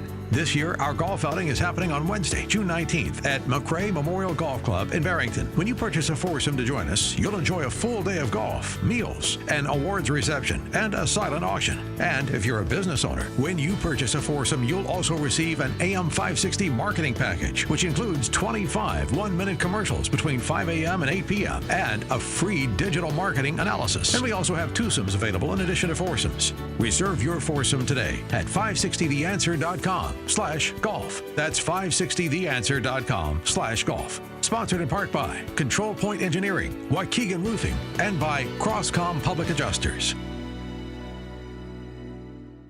Chronic pain blows. You're miserable, and guess what? The people around you are miserable. Hi, Amy Jacobson here. Don't suffer any longer if you have knee, shoulder, back, or hip pain. QC Kinetics is the nation's leader in regenerative medicine. Folks, I'm talking lasting joint pain relief. There's no surgery, there's no drugs, there's no downtime. QC Kinetics advanced treatments harness your own body's ability to restore and repair damaged joint tissue. So you can walk, run, hike, play golf, pickleball, and move again pain-free. QC Kinetics is under the leadership of former orthopedic surgeon Dr. Mitchell Shinecup, a pioneer in regenerative medicine. Their advanced protocols have enabled tens of thousands of patients to reclaim their mobility. Call QC Kinetics for a free consultation, now open Saturdays. The number is 312-809-5955. That's 312-809-5955. Again, 312-809-5955. The best things in life, they come in twos. 2 scoops of ice cream, 2 tacos. And now for a limited time, get our best deal of the year. Buy any phone when you switch to Consumer Cellular and get 2 months of service free. That's right, the same fast, reliable nationwide coverage as Big Wireless, now with 2 months free. Proof the best things in life really do come in twos. Visit consumercellular.com or call 1-888-FREEDOM. Second and third month of monthly base service fee waived for new customers with the purchase of a phone and activation by July 31st, 2024. Taxes, fees, and third-party charges will apply. See website for additional details. You know, since 9/11, the Tunnel to Towers Foundation has been committed to supporting our nation's first responders and veterans. They support America's heroes like U.S. Army Major Jonathan Turnbull. Now, Major Turnbull sustained devastating injuries at the hands of an ISIS suicide bomber. Tunnel to Towers gave him a specially adapted smart home designed for his needs. Join Tunnel to Towers. They're hoping all of us will donate $11 a month so this great work continues. Their website, the letter T, the number 2, the letter T.org.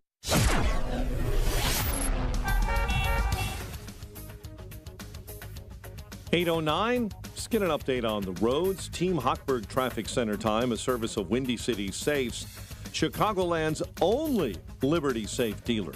With Liberty Safes, you're not just getting a safe, you're getting peace of mind. Visit the Niles showroom, call 224-LOCKBOX, or online, WindyCitySafes.com.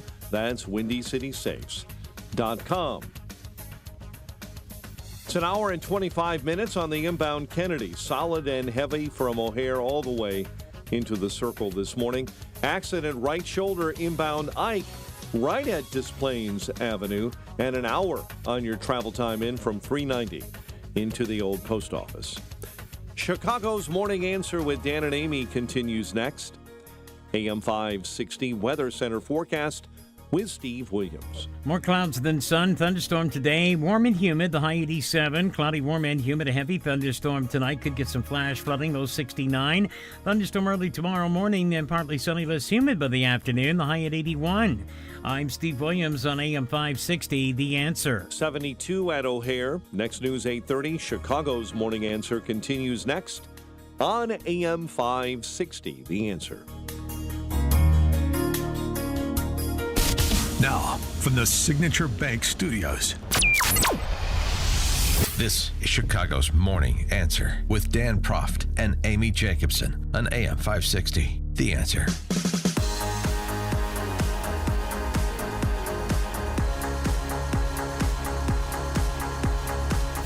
Top of the morning, Dan and Amy. Amy, remember a couple years back for your Sweet 16, we all here at AM 560 chipped in to get you a happy birthday message from Tony Scaramucci? Happy birthday, Amy Jacobson. Woo! 50 years old. Oh, my God, 50? 29. Pretty amazing. Dan, your co-hosts Justin and Quinn, your producers, are giving you the shout-out. Now, I understand you're the co-host of Chicago's Morning Answer on AM 560, The Answer.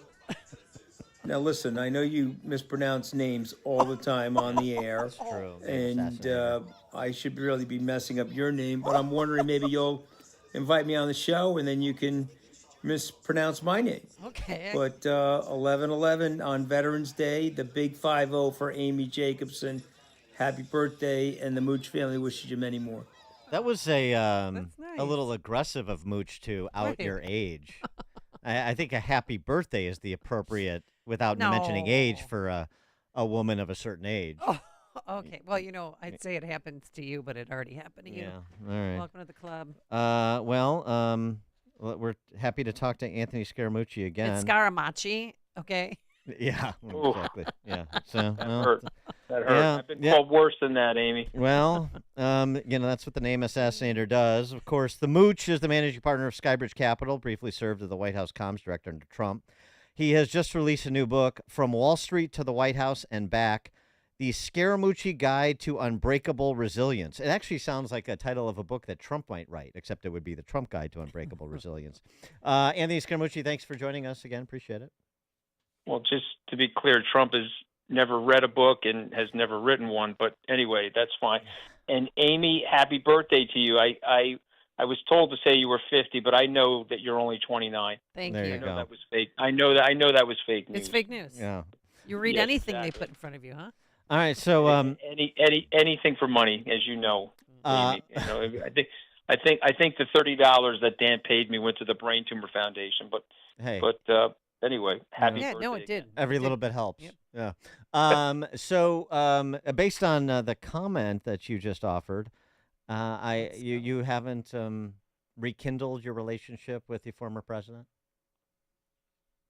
Well, listen, it's nothing personal to him. It's just if you look at the series of things that he's doing and the series of things that he's saying, it just represents a danger to America. This is an aspirational country. This is not a country that's looking for a leader to propose vengeance and retribution against his opponents. I had General Milley speak at one of my events last week. Yes. He's called for the assassination of the former Joint Chiefs of Staff, head of the U.S. military. I mean, this is the type of stuff that he's saying. So don't go by me. Just look at the list of things that he's saying.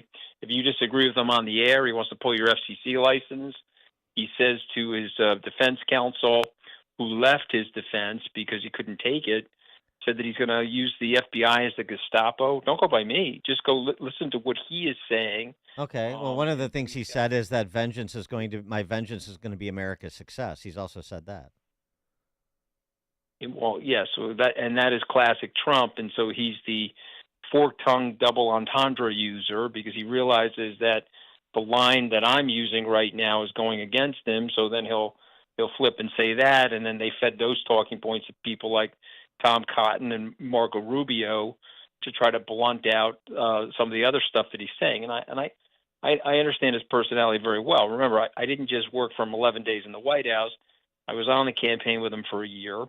He didn't think he was going to win. We didn't think he was going to win. He won. He was doing an okay job, but the rhetoric coming out of the White House and then some of the things that he was saying about people and then the way he mishandled COVID, I don't think we want to go back to that level of chaos. That's me. Well, you think Biden's better? I mean, you talk about chaos. Like there was a bag of cocaine found in the West Wing. There was their dog that was attacking people. His son is going to court today for felony gun charges. I mean, and not to mention the economy and inflation. And do you think you're better off with Biden in office? So I think the system is better. I agree that these are not. I'm in the category of the 83% of the American people that wish we had two different choices. And I don't think people that respectively at age 78 which Donald Trump will be on Election Day in age 81, these are the right ages for that job. These guys are too old, frankly, for that job. And I don't mind saying that on your air. But I think the system is better. When you go to somebody like Vice President Pence or Secretary Esper or Secretary Tillerson or General Milley, and you sit with them and you talk to them about the president's behavior, his mannerisms, his disregard for the system and the U.S. Constitution, I'm going with the system. As Mark Esper would say to you, I can deal with policy disagreements. What I can't deal with is unitary executive power. And so your listener should Google that. President Trump believes in that. He wants to widen the berth of power for the executive branch and weaken the judiciary, and he wants to weaken the legislative branch of the country. And anytime a system does that, it wrecks the system. You lose predictability in the law. And again, go back to what I just said about the FCC. He's been very clear about that. He wants to staff the FCC with people that will go after his adversaries in the media. I don't want that. I think that's a break of the 250-year experiment. You guys live in the land of Lincoln. Lincoln preserved the Union and the system. And even though we may disagree with each other, or we may disagree with the other to the same rhetoric and extent of the Civil War 160 years ago, I don't want to break the system. So I would like to wait it out until we get rid of Trump and we find somebody else in the system that's center right, that respects the democracy. Donald Trump does not respect the democracy. I mean, with all due respect, all this unitary executive power business. I mean, good grief. The presidency the executive has been expanded in power. I mean, go back to Arthur Schlesinger's 1973 book, The Imperial Presidency. I mean, historians have been talking about this since Donald Trump was, just cutting his teeth in real estate in New York City. So, I mean, the whole expansion of the you don't think it's expanded under Obama and Biden, where they do things that they know are unconstitutional. They concede are unconstitutional. Obama did it with DACA. Biden is effectively doing with student loan forgiveness. I mean, that's just happening. And the system is not static. The system of the Reagan presidency is completely different than the system of 2024 America. And that's the fault of both parties that have greatly expanded Leviathan. And Donald Trump has had a very small part in that over that period of time, if you add some perspective to it. So, I mean, to put this all on his doorstep, particularly with 4 years as president, where he was, frankly, outside of the rhetoric, a rather conventional Republican politician, policy-wise, I just think is a little distorted, frankly. Okay. Do I get a second to respond? Yeah, please go ahead. All right. So let's go to Schlesinger's book for a second. You bring up the book.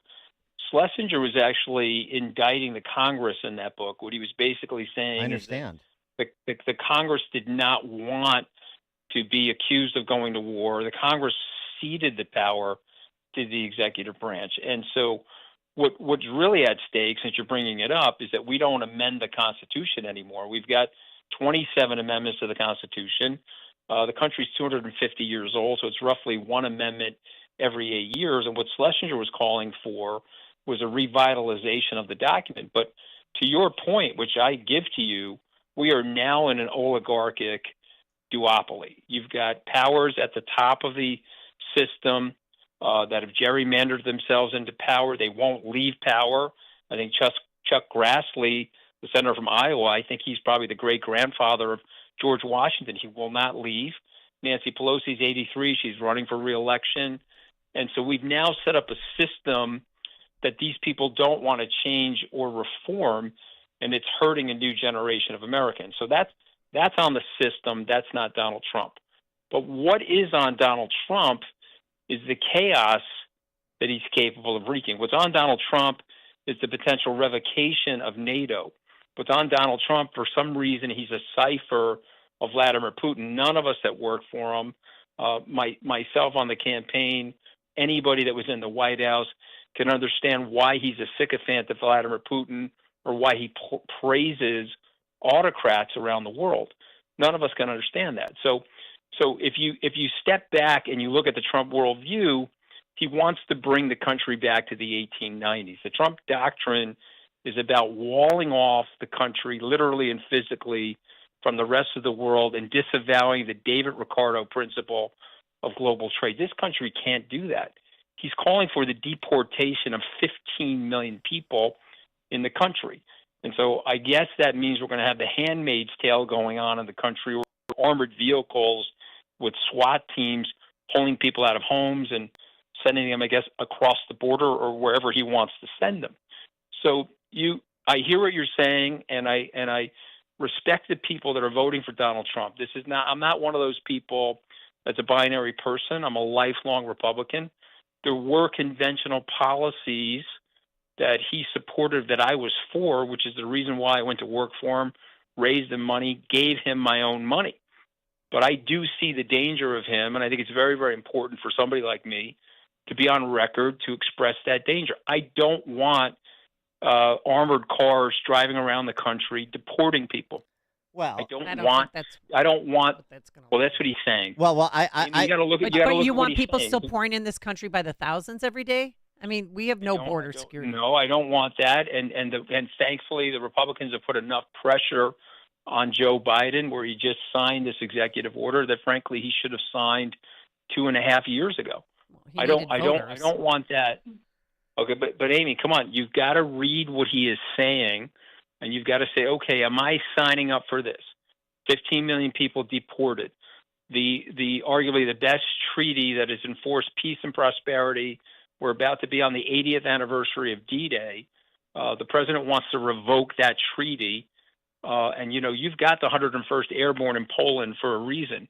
You've got places like Sweden and Finland that were not part of that treaty for the first 80 years that were desperate to get into that treaty. So those two countries understand the threat that exists. And we know, since you brought up Ronald Reagan, we know that we get peace through strength. And one of the ways you get strength and peace is through your strong alliances. Mr. Trump doesn't like those. Mr. Trump believes in isolationism. Mr. Trump believes in the tenets of America First, which comes with a lot of rhetoric from Huey Long and Charles Lindbergh. These are not things that the first Republicans, Abraham Lincoln being the first Republican president, would adhere to. Ronald Reagan wouldn't adhere to this stuff. Yeah, just listen to the rhetoric. Go through the list. Look at Project 2025. Read through the platform that he wants to execute, and you tell me if that's an America you want to live in. Me, I'm a center-right guy. I'll wait it out. I'll fight with Joe Biden and his minions until we can get to somebody that's a competent guy like a Larry Hogan that understands where we are and understands the need for the country to have the alliances that it's had over the last 80 years. I mean, you can listen to what politicians say, but as you well know, being around as long as you have, you watch what they do. And so when I watch what he does, I see the Abraham Accords. I see walking back the nuclearization of Iran deal that was initiated by Obama. I see walking away from the disastrous Paris Protocol, anti-industrial revolution nonsense of the leftists, the apocalyptic left. I see imposing sanctions on Russia. So, I mean, it's what sometimes he says and the manner in which he says it, and then what he actually does. And I think there's just a lot of people that are more focused on the substance of what he does and have sort of made peace with some of his rhetorical excesses. Did he lose the election? I think he lost the election with his choices on COVID. Yeah, I do. Okay, but he's perpetuating. He knows he lost the election too, but he's perpetuating a very big lie that the election was stolen from him, and he never conceded the election, and he never helped his successor with the transition. I can't think of anything more un-American than that. You guys are in the Midwest. I don't know too many Midwesterners that are that sore of a loser. But this guy Hillary lost Clinton the election. Never conceded, and neither did Stacey Abrams. No, she conceded the election. That's not true. Yeah, Amy. but she ran around saying it was stolen. 24 hours. She ran around saying it was stolen. Hey guys, come on. She conceded the election. And she's from the Midwest too. She's She's mean. from Park Ridge. Yeah. Well, she was actually born in Pennsylvania, but she. No, she wasn't. Oh, she was conceded- born in She Pennsylvania. was. Yeah, she was. Oh, she went to high school She was here. born in Park Ridge. Wilkes-Barre. That's where my father was born in the same town that she was born in. She moved to Chicago when she was 10.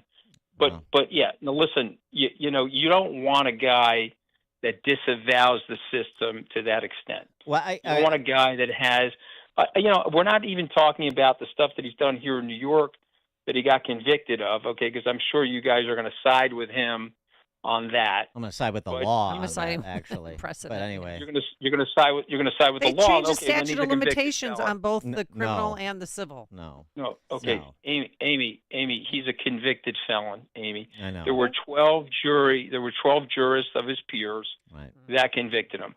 Okay, so you want a convicted felon running the American presidency at this hour in America's history? I No, personally you guys don't. celebrate George Floyd, and he was a convicted felon. I don't celebrate George Floyd. I'm You're a the Democratic Party. lifelong. You're No, lifelong Amy, I'm a lifelong Republican. I'm a lifelong center-right guy. I've worked for George W. Bush. I worked for Mitt Romney. I worked for Jeb Bush. I helped Rudy Giuliani in his first successful campaign for mayor. I'm a lifelong Republican. Okay. What I am not is a destruction of the American system person. I don't believe in that.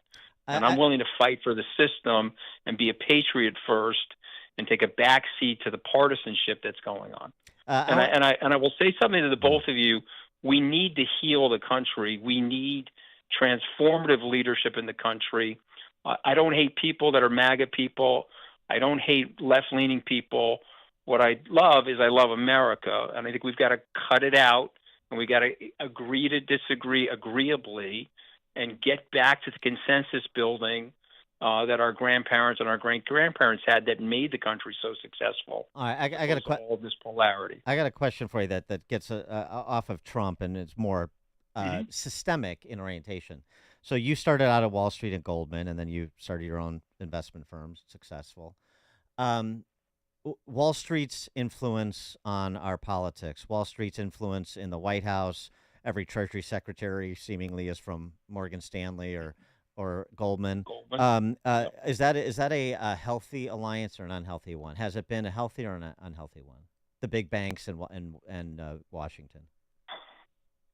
It's been very unhealthy, and I would also say something to you that Citizens United, which was the decision was rendered in January of 2010, has also been very unhealthy because that, just for your listeners' benefit, that citizen at the Supreme Court said you could spend unlimited money in the political system, and so that's benefited big pharma, big food. It's benefited the military-industrial complex.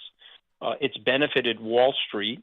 Wall Street got huge handouts in the 2008 financial crisis as a result of all that, and I think it's damage. And this is the point I'm trying to make. You have to amend that document. That document, that U.S. Constitution, was supposed to be a living document. The last amendment we had was in 1993, which was procedural. The last transformative amendment was in 1965. And guys, just too long ago. Okay, that's 59 years ago. And so we need things to make the system fairer. We need things to protect us from this oligarchy of 80-year-olds that are running the country. We need newer leadership. You guys know what gerrymandering is. I submit to you rhetorically, should the politicians be picking the voters? I thought in a democracy the voters pick the politicians.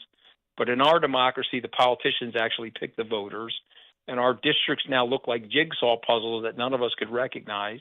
But they used to look like geometric shapes that all of us could recognize from ninth grade geometry. So I'm with you. And I'm willing to call balls and strikes on both sides. I can't stand the woke culture. I can't stand the arrogant radical left. But I'm also suggesting to you that you don't want the system to break. There's a very large group of people on the radical right that want to break that system. Anthony Scaramucci, managing partner of Skybridge Capital, briefly served as White House comms director under Trump, author of the just-released book, From Wall Street to the White House and Back, The Scaramucci Guide to Unbreakable Resilience. The Mooch, thanks for joining us. Appreciate it. Hey, thanks Thanks for the conversation, guys. I appreciate it. Yep. Thank you. Thank you. And he joined us on our turnkey.pro answer line. Coming up on Chicago's Morning Answer. I don't know. What do you want to do? I think between that FBI guy and the Mooch, we might have to give some people some chance to air some things out. I'm a little upset, but you can take the give and take. But go ahead, give us a call at 8:38, and maybe we'll get to a little sports and politics segment about Caitlin Clark too. 312-642-5600. Grab a line. But now let's head into the newsroom. Here's Mike Scott. This morning we have 72 degrees, mostly cloudy skies in Chicago right now. And voters are heading to the polls in 5 different states. Primaries being held in Iowa, along with New Jersey, New Mexico, Montana, and South Dakota. President Biden expected to take executive action to temporarily shut down the southern border when the number of migrant crossings surges. Florida Republican Senator Marco Rubio was asked if this will put the president in good graces with voters concerned about the border. I don't think so, because they spent 3 years telling us there wasn't a border crisis. I mean, they repeatedly denied that there was even a border crisis to begin with. Then they claim they don't have the power. They have the power to reverse all of the executive decisions, almost 100 executive decisions that Joe Biden took when he took office. The executive order expected today would allow border authorities to turn away migrants seeking asylum who cross between legal ports of entry. Republican governors from 7 states are meeting and unveiling a plan they say will unleash American energy. Oklahoma Governor Kevin Stitt this morning. We're seeing the effects of President Biden's war on energy every single day in all of our states.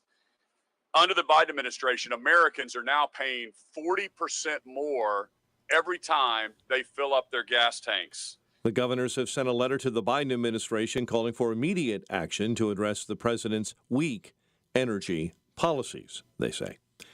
A jury has been seated in Hunter Biden's federal firearms case in Delaware.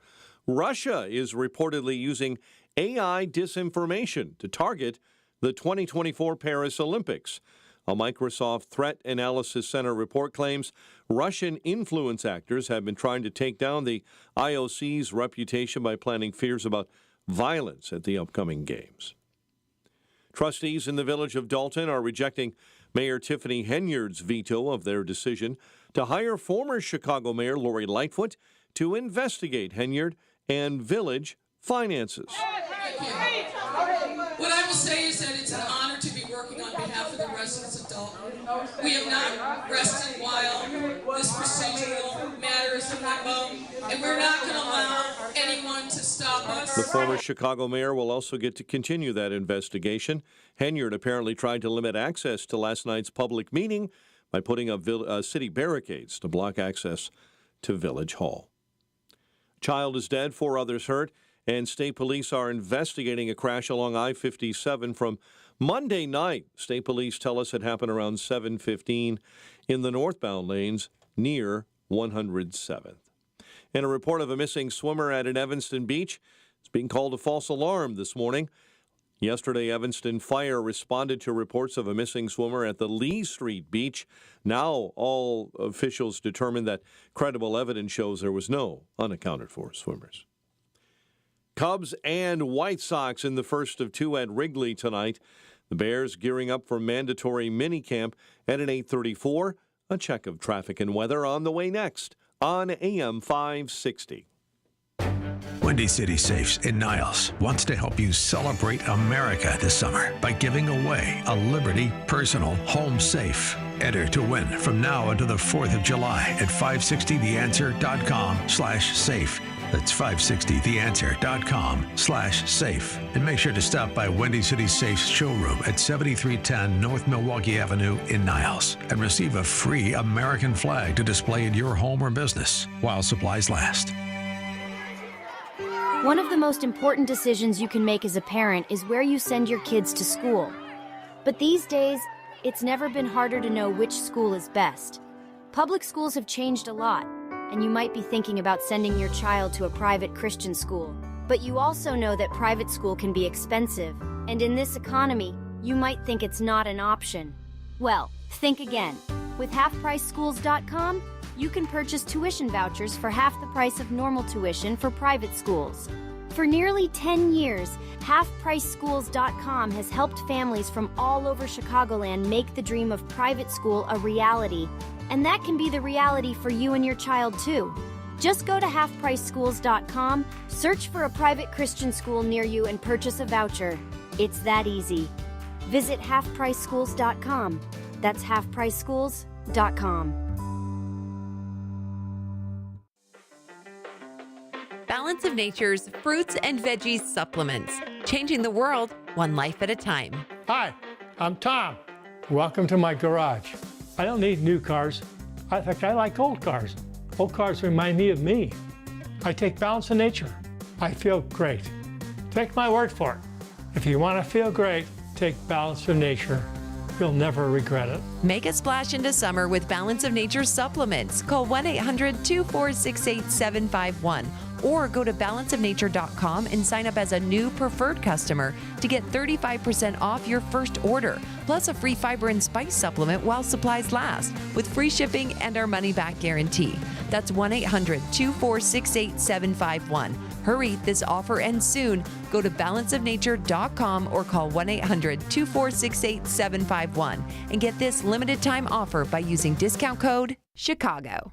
Hey, did you know one of the largest U.S. flags in the state of Georgia stands proudly in Pure Talk's parking lot? Now, it's in honor of that flag and what it stands for that Pure Talk is now supporting America's Warrior Partnership in their mission to prevent veteran suicide. Ask a vet. The transition to civilian life can be very difficult, especially in this economy. Access to housing, employment, even getting their earned VA benefits can be really hard. Now, that's where America's Warrior Partnership steps in. They provide fundamental needs to our warriors. You can help this great cause simply by switching before Flag Day to my cell phone company, Pure Talk. Now, choose a wireless company that shares your values. Upgrade your cell phone service to America's most dependable 5G network for just $20 a month. You just dial pound 250, say the keyword SAVE NOW. Pure Talk's U.S. customer service team will help you make the switch. Just dial pound 250 and SAVE NOW for superior cell phone service. That's half the price of Verizon, AT&T, and T-Mobile, and you get the help of vet in need.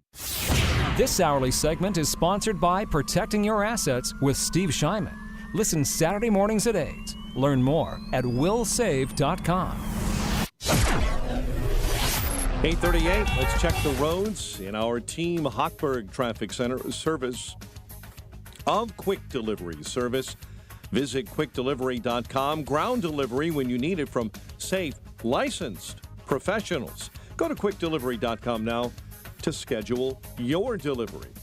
90 minutes on the inbound Kennedy O'Hare into the Burns Circle interchange. Solid on the inbound Ike. It's an hour 9 into the old post office. Your jam's solid. First Avenue to Sacramento. Northbound I-55 shut down because of an accident. It's on the northbound side of 55 between Caton Farm and US 30. Once they get debris out of your way, they're going to reopen that expressway, according to Illinois State Police. And that should happen any time now. They're clearing that incident on 55. Chicago's Morning Answer with Dan and Amy continues next. Now your official Chicagoland weather forecast. Cloudy, warm, humid. Well, we cannot rule out an afternoon thunderstorm and a high of 87. Warm and humid again overnight. Some powerful storms will cross the area. Low 69. Cloudy and 74 right now. Next news at 9. Chicago's Morning Answer continues next on AM 560, The Answer. Now, from the Signature Bank Studios. Only the biggest stories, only the biggest guests, and only the biggest opinions. This is AM 560, The Answer. Top of the morning, Dan and Amy. A lot of reaction to our interviews with the Mooch and former FBI Executive Assistant Director of Intel, Joshua School, at the 7 o'clock hour, particularly the Mooch. I want more people on the show who disagree with me. It makes you better at making your case, right? And also you get a better idea of what you're up against. Mm-hmm. So, yeah, there's a lot to say about the Mooch, and there's a lot to say about the FBI, and we can say it. But I mean, it's unfortunate we don't live in the days of Bill Buckley's firing line, where Buckley would go back and forth with a Cornel West or a Jesse Jackson Sr. or other or John Kenneth Galbraith. You want to hear the cases made side by side. Like I got an email from somebody who said, every time you challenge Scaramucci, he changes the subject. And my response is, I'm glad you noticed. That's the point. Yeah, we asked him a tough question. He went back to the cameo he did for us. Let's take some calls. 312-642-5600, turnkey.pro, answer line, Steve in Geneva. Yeah. Hey, Steve. Hello? Yeah, go ahead. Yeah. So I just was laughing because at one point in the conversation, he says, trying to describe his political philosophy. Well, I'm this. Well, I'm that. I'm a conservative. I would work for Mitt Romney. As this is supposed to be some sort of qualifier for his relevancy as a conservative or a Republican. Like that's a good thing. And then he says, what I'm not is, and he was hunting for words, and all I could think of is, you're not a conservative. Because the things he's been saying to me are reflective of the attitude of a globalist, not a conservative. And he does not want the system broke because he's on the take. I mean, look what he does for a living. Now, also don't want everything to collapse, just like most Americans. But at the same time, there are some things that need some fixing. And I'm not so sure that he is in agreement on the same things that need fixing as that would be best for the American people that need to be fixed. Yeah, no, I think that's right. Thanks for the call, Steve. I absolutely agree with that. I think the system, it sounds like what you hear from the defenders of the Chicago public school system. Sacrifice all the kids to protect the system. We can't do anything to improve the outcome for anybody until we improve the outcome for everybody simultaneously to equal levels. Well, those are impossibilities. That's just defending your particular interest in the status quo. And Scaramucci makes a confused argument that a lot of people on the left make, or the center right. I mean, he didn't really call himself conservative, center right, which is that the system is somehow reflective of the constitutional order as envisioned by the founders. And that was my point. The system in 2024 bears very little resemblance to the scope, power, and performance of government that was envisioned at the country's founding as memorialized in its founding documents. So, I mean, let's understand what exactly it is we're supposed to be protecting without question before we just, invoke the system, chaos, chaos, chaos, order. It's not particularly compelling. By the way, the other thing that Scaramucci highlights is, yet again, as we saw on display in Manhattan, what? Trump's bad personnel choices. I didn't make Scaramucci his comms director. He did. Right. And also, Hillary Clinton was born at Edgewater Hospital in Chicago. Drive by it every day. And then, sure enough, I'm checking. Hillary Diane Rodham was born on October 24th, 1947, at Edgewater Hospital in Chicago. So Scaramucci's dad is telling him whatever. A lie. Okay, fine. She was born here. She went to high school here. It's the same difference. Whatever. Pennsylvania. He said, I know my dad told me. Okay. Well, yeah. He does that appeal to authority line of fallacious reasoning. I worked for George W. Bush, so. I worked for Mitt Romney. Lots of text messages, too. Dan and Amy, the Mooch is the reason why the GOP is going down the toilet. Well, I mean, he's an example of the problem. I get that. Jack in Northwest Indiana. So I've got a fair amount to say because he's well informed and he is articulate, and it gives you an air of discomfort in terms of what he says. But he is so out of touch. The average voter that will pull the ticket for Trump, which would include me, we are tired. I don't think they understand that we're tired. We don't want to take it anymore. And frankly, talking about working for Romney and Bush, I voted for all of them and completely disappointed.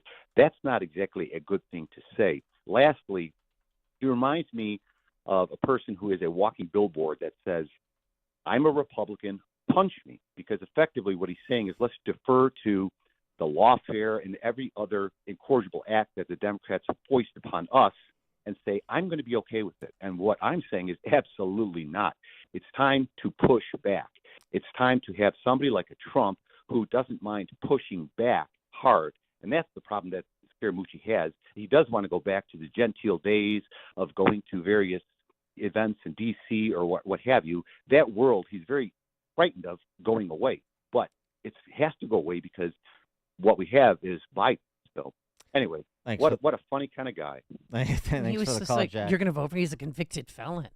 So what? I don't care. Here's the other thing he fundamentally Own it. misunderstands or underestimates, or is it purposely minimizing? I don't know which it is, but this is what the impact is.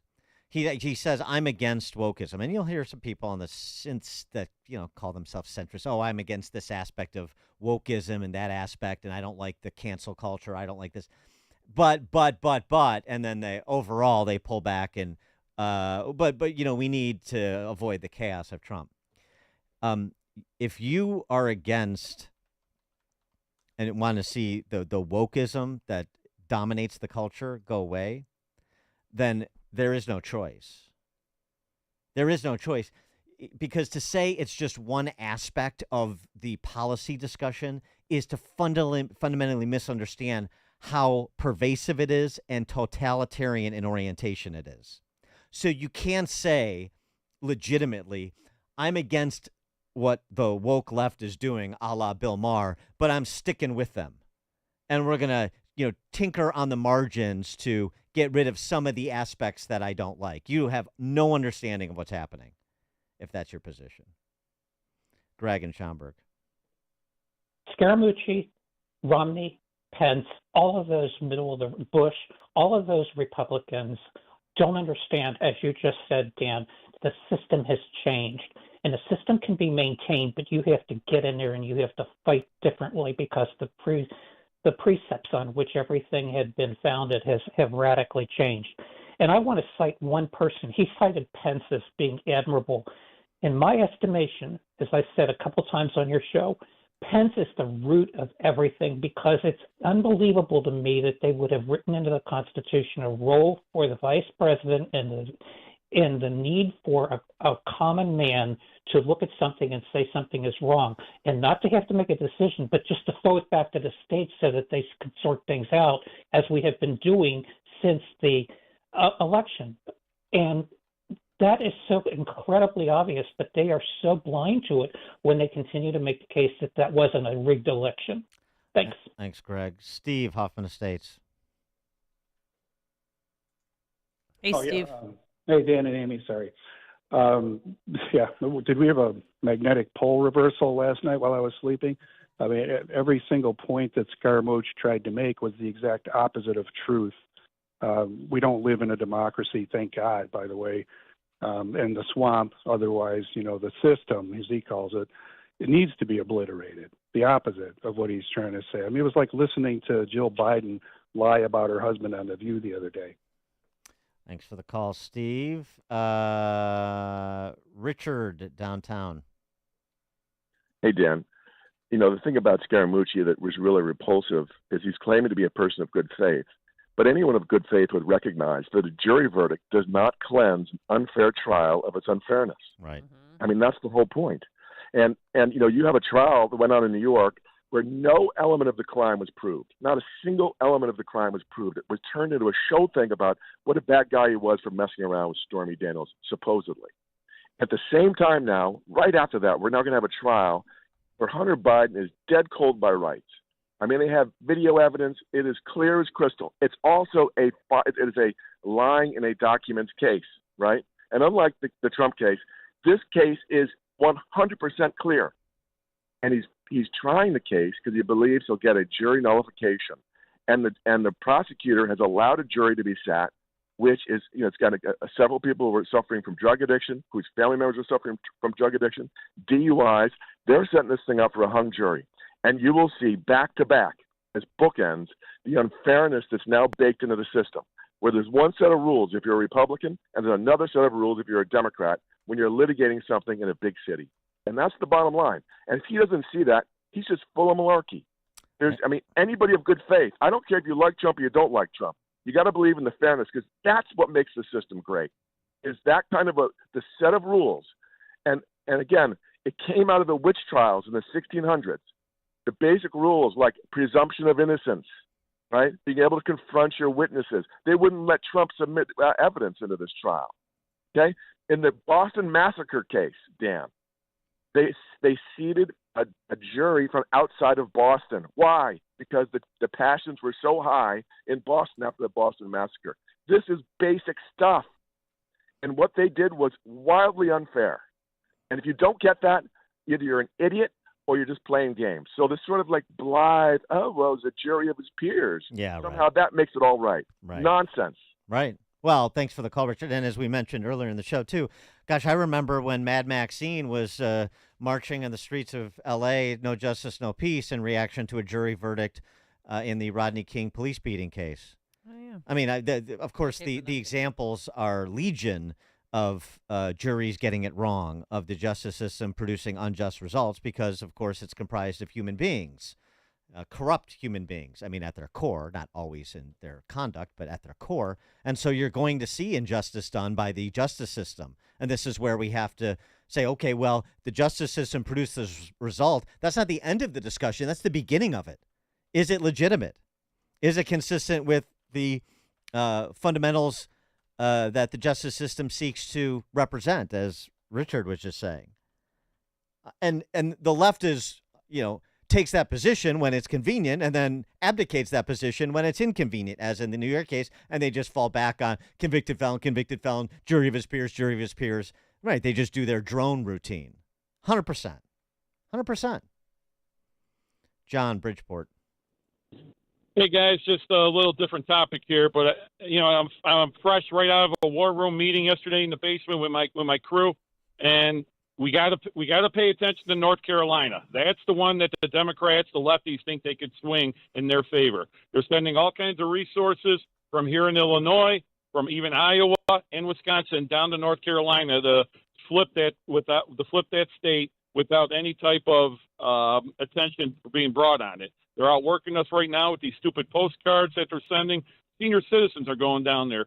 Hispanics are going down there to try to flip that state, and we got to sound the alarm. While Trump is being tied up, we have no type of army to battle that, and that's the concern with me right now. I'll keep you posted with future states. All right. Well, thanks for the call, John. Although I would say that I know internally we started this cycle saying, and I've said this on the air, North Carolina, Georgia, Arizona, Wisconsin.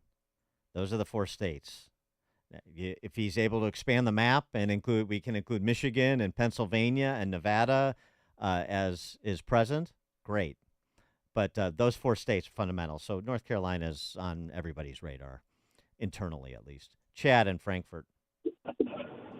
Hey, Dan and Amy. So I wish I could have asked Mr. Mariucci, Scaramucci, I'm sorry, I'm thinking of the Lions. It was a Soros-funded, Manhattan DA. The Biden's former number 3 in the Justice Department, Matthew Coangelo, was behind this thing. You got a Democratic judge who donated to Biden's campaign and his daughter who's, fundraising millions off this thing. And you had a Manhattan jury pool that was 85% against Trump. Tell me how a jury of his peers is going to find him not guilty. Yeah. That's all I got. Thanks, Chad.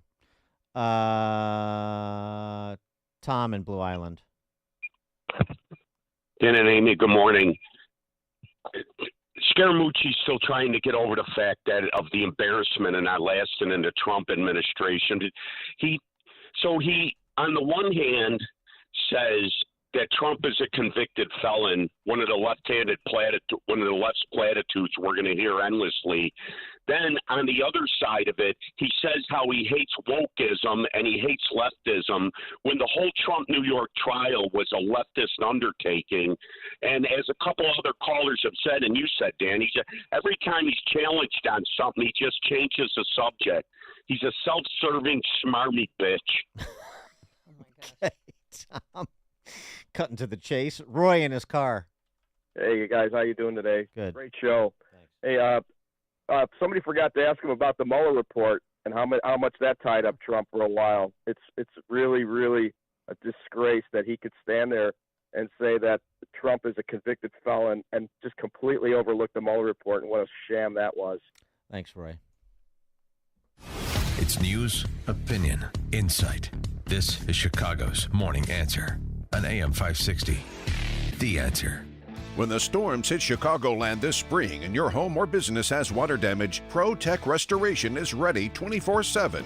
The certified team at ProTech Restoration will be there quickly and work directly with your insurance. But even in between the storms, if you come across water in your basement, bathroom, or kitchen due to leaking pipes, an appliance breakdown, or sump pump failure, know that ProTech Restoration has seen it all and knows what to do. They are a leading Chicagoland emergency water damage cleanup, repair, and restoration company, offering 24-hour rapid response. They'll clean up, extract, repair, even do a total build back. Search online for ProTech Restoration in Elk Grove Village and check out their Google reviews. To get your free on-site evaluation and estimate, visit protechwaterdamage.com. That's ProTech waterdamage.com. Servicing the entire Chicagoland. ProTech Restoration. Experience, transparency, trust. ProTechWaterDamage.com.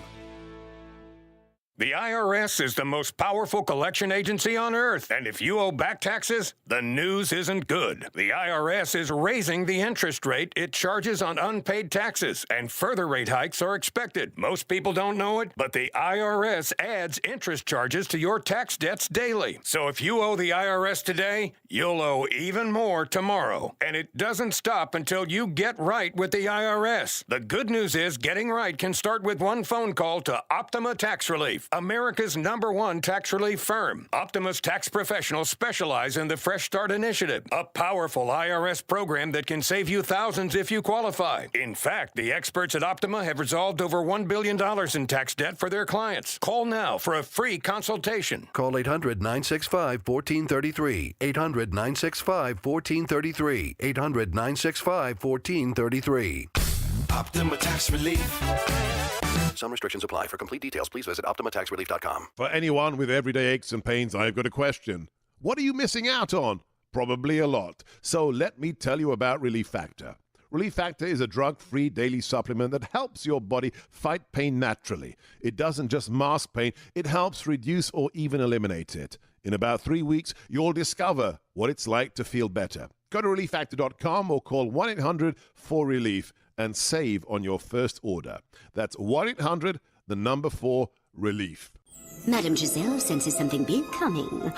Is it a career change? Everything looks wet. I'm going to be a swim teacher. There's a roof. A swim teacher who also does roofing. No, the roof of your RV has a leak and it's ruining the furniture. Oh, that's okay. I'm covered by Progressive. But maybe I'm a swim teaching roofer who makes furniture. Customize your coverage with Progressive's Roof Protection Plus and be prepared for the unexpected. Progressive Casualty Insurance Company and Affiliates. Roof Protection Plus available for RVs less than 6 years old. $250 deductible applies to any claim. Signature Bank is Chicago's fastest growing independently owned business bank. It's a bank where relationships still matter. I'm Dan Proft, and I know this because Signature Bank is my business bank. Hi, I'm Tony Dreyfus, founder and president of Metropolis Coffee Company and a proud new customer of Signature Bank. We're a 19-year-old specialty coffee roaster located in the heart of Chicago. Some of your favorite restaurants and cafes serve our coffee. As a small business manufacturer, we understand the importance of working with the right bank, and that's why we made the move to Signature Bank.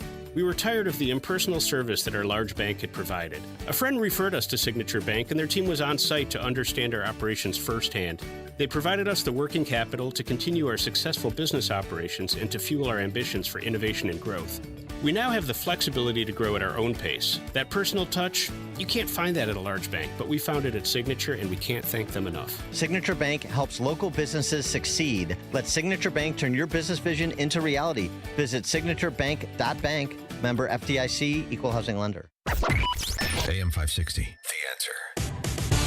All right, great show today, because we said so. Got people's juices flowing. Yeah. Thanks to Justin and Quinn. We're back here tomorrow morning, bright and early. It's now 9 a.m. WIND Chicago. He says he won't be intimidated. I'm Chris Foster, Fox News. Attorney General Merrick Garland this hour is testifying in front of the House Judiciary Committee, the same committee that's recommended holding him in contempt. Opening statements obtained by Fox News show Attorney General Merrick Garland will refer to the attempts to hold him in contempt of Congress as the, quote, most recent in a long line of attacks on the Justice Department's work. Republicans on the House Judiciary and Oversight Committees voted to hold Garland in contempt of Congress over his refusal to hand over the audio recordings of President Biden's interview with Special Counsel Robert Hur during the DOJ's investigation of the president's mishandling of classified documents. Garland argues handing over the tapes could, quote, harm the integrity of future investigations. On Capitol Hill, Ryan Schmelz, Fox News. Jurors in the president's son Hunter Biden's federal gun trial in Delaware are hearing opening statements this morning. First Lady Jill Biden's there again as a show of support. President Biden is going after former President Trump's new criminal record. The presidential campaign is in uncharted territory, President Biden told supporters at a Connecticut fundraiser last night, saying a former president that is a convicted felon is now seeking the office of the presidency. President Biden says more dangerous than that is what he called an all-out assault Donald Trump is making on the American system of justice. It marks a shift in the messaging President Biden is sharing on the campaign trail. He had largely avoided talking about his Republican opponent's trial before the verdict was delivered. President Biden says former President Trump is unhinged and has made clear he is running to exact revenge. At the White House, Jared Halpern, Fox News. President Biden's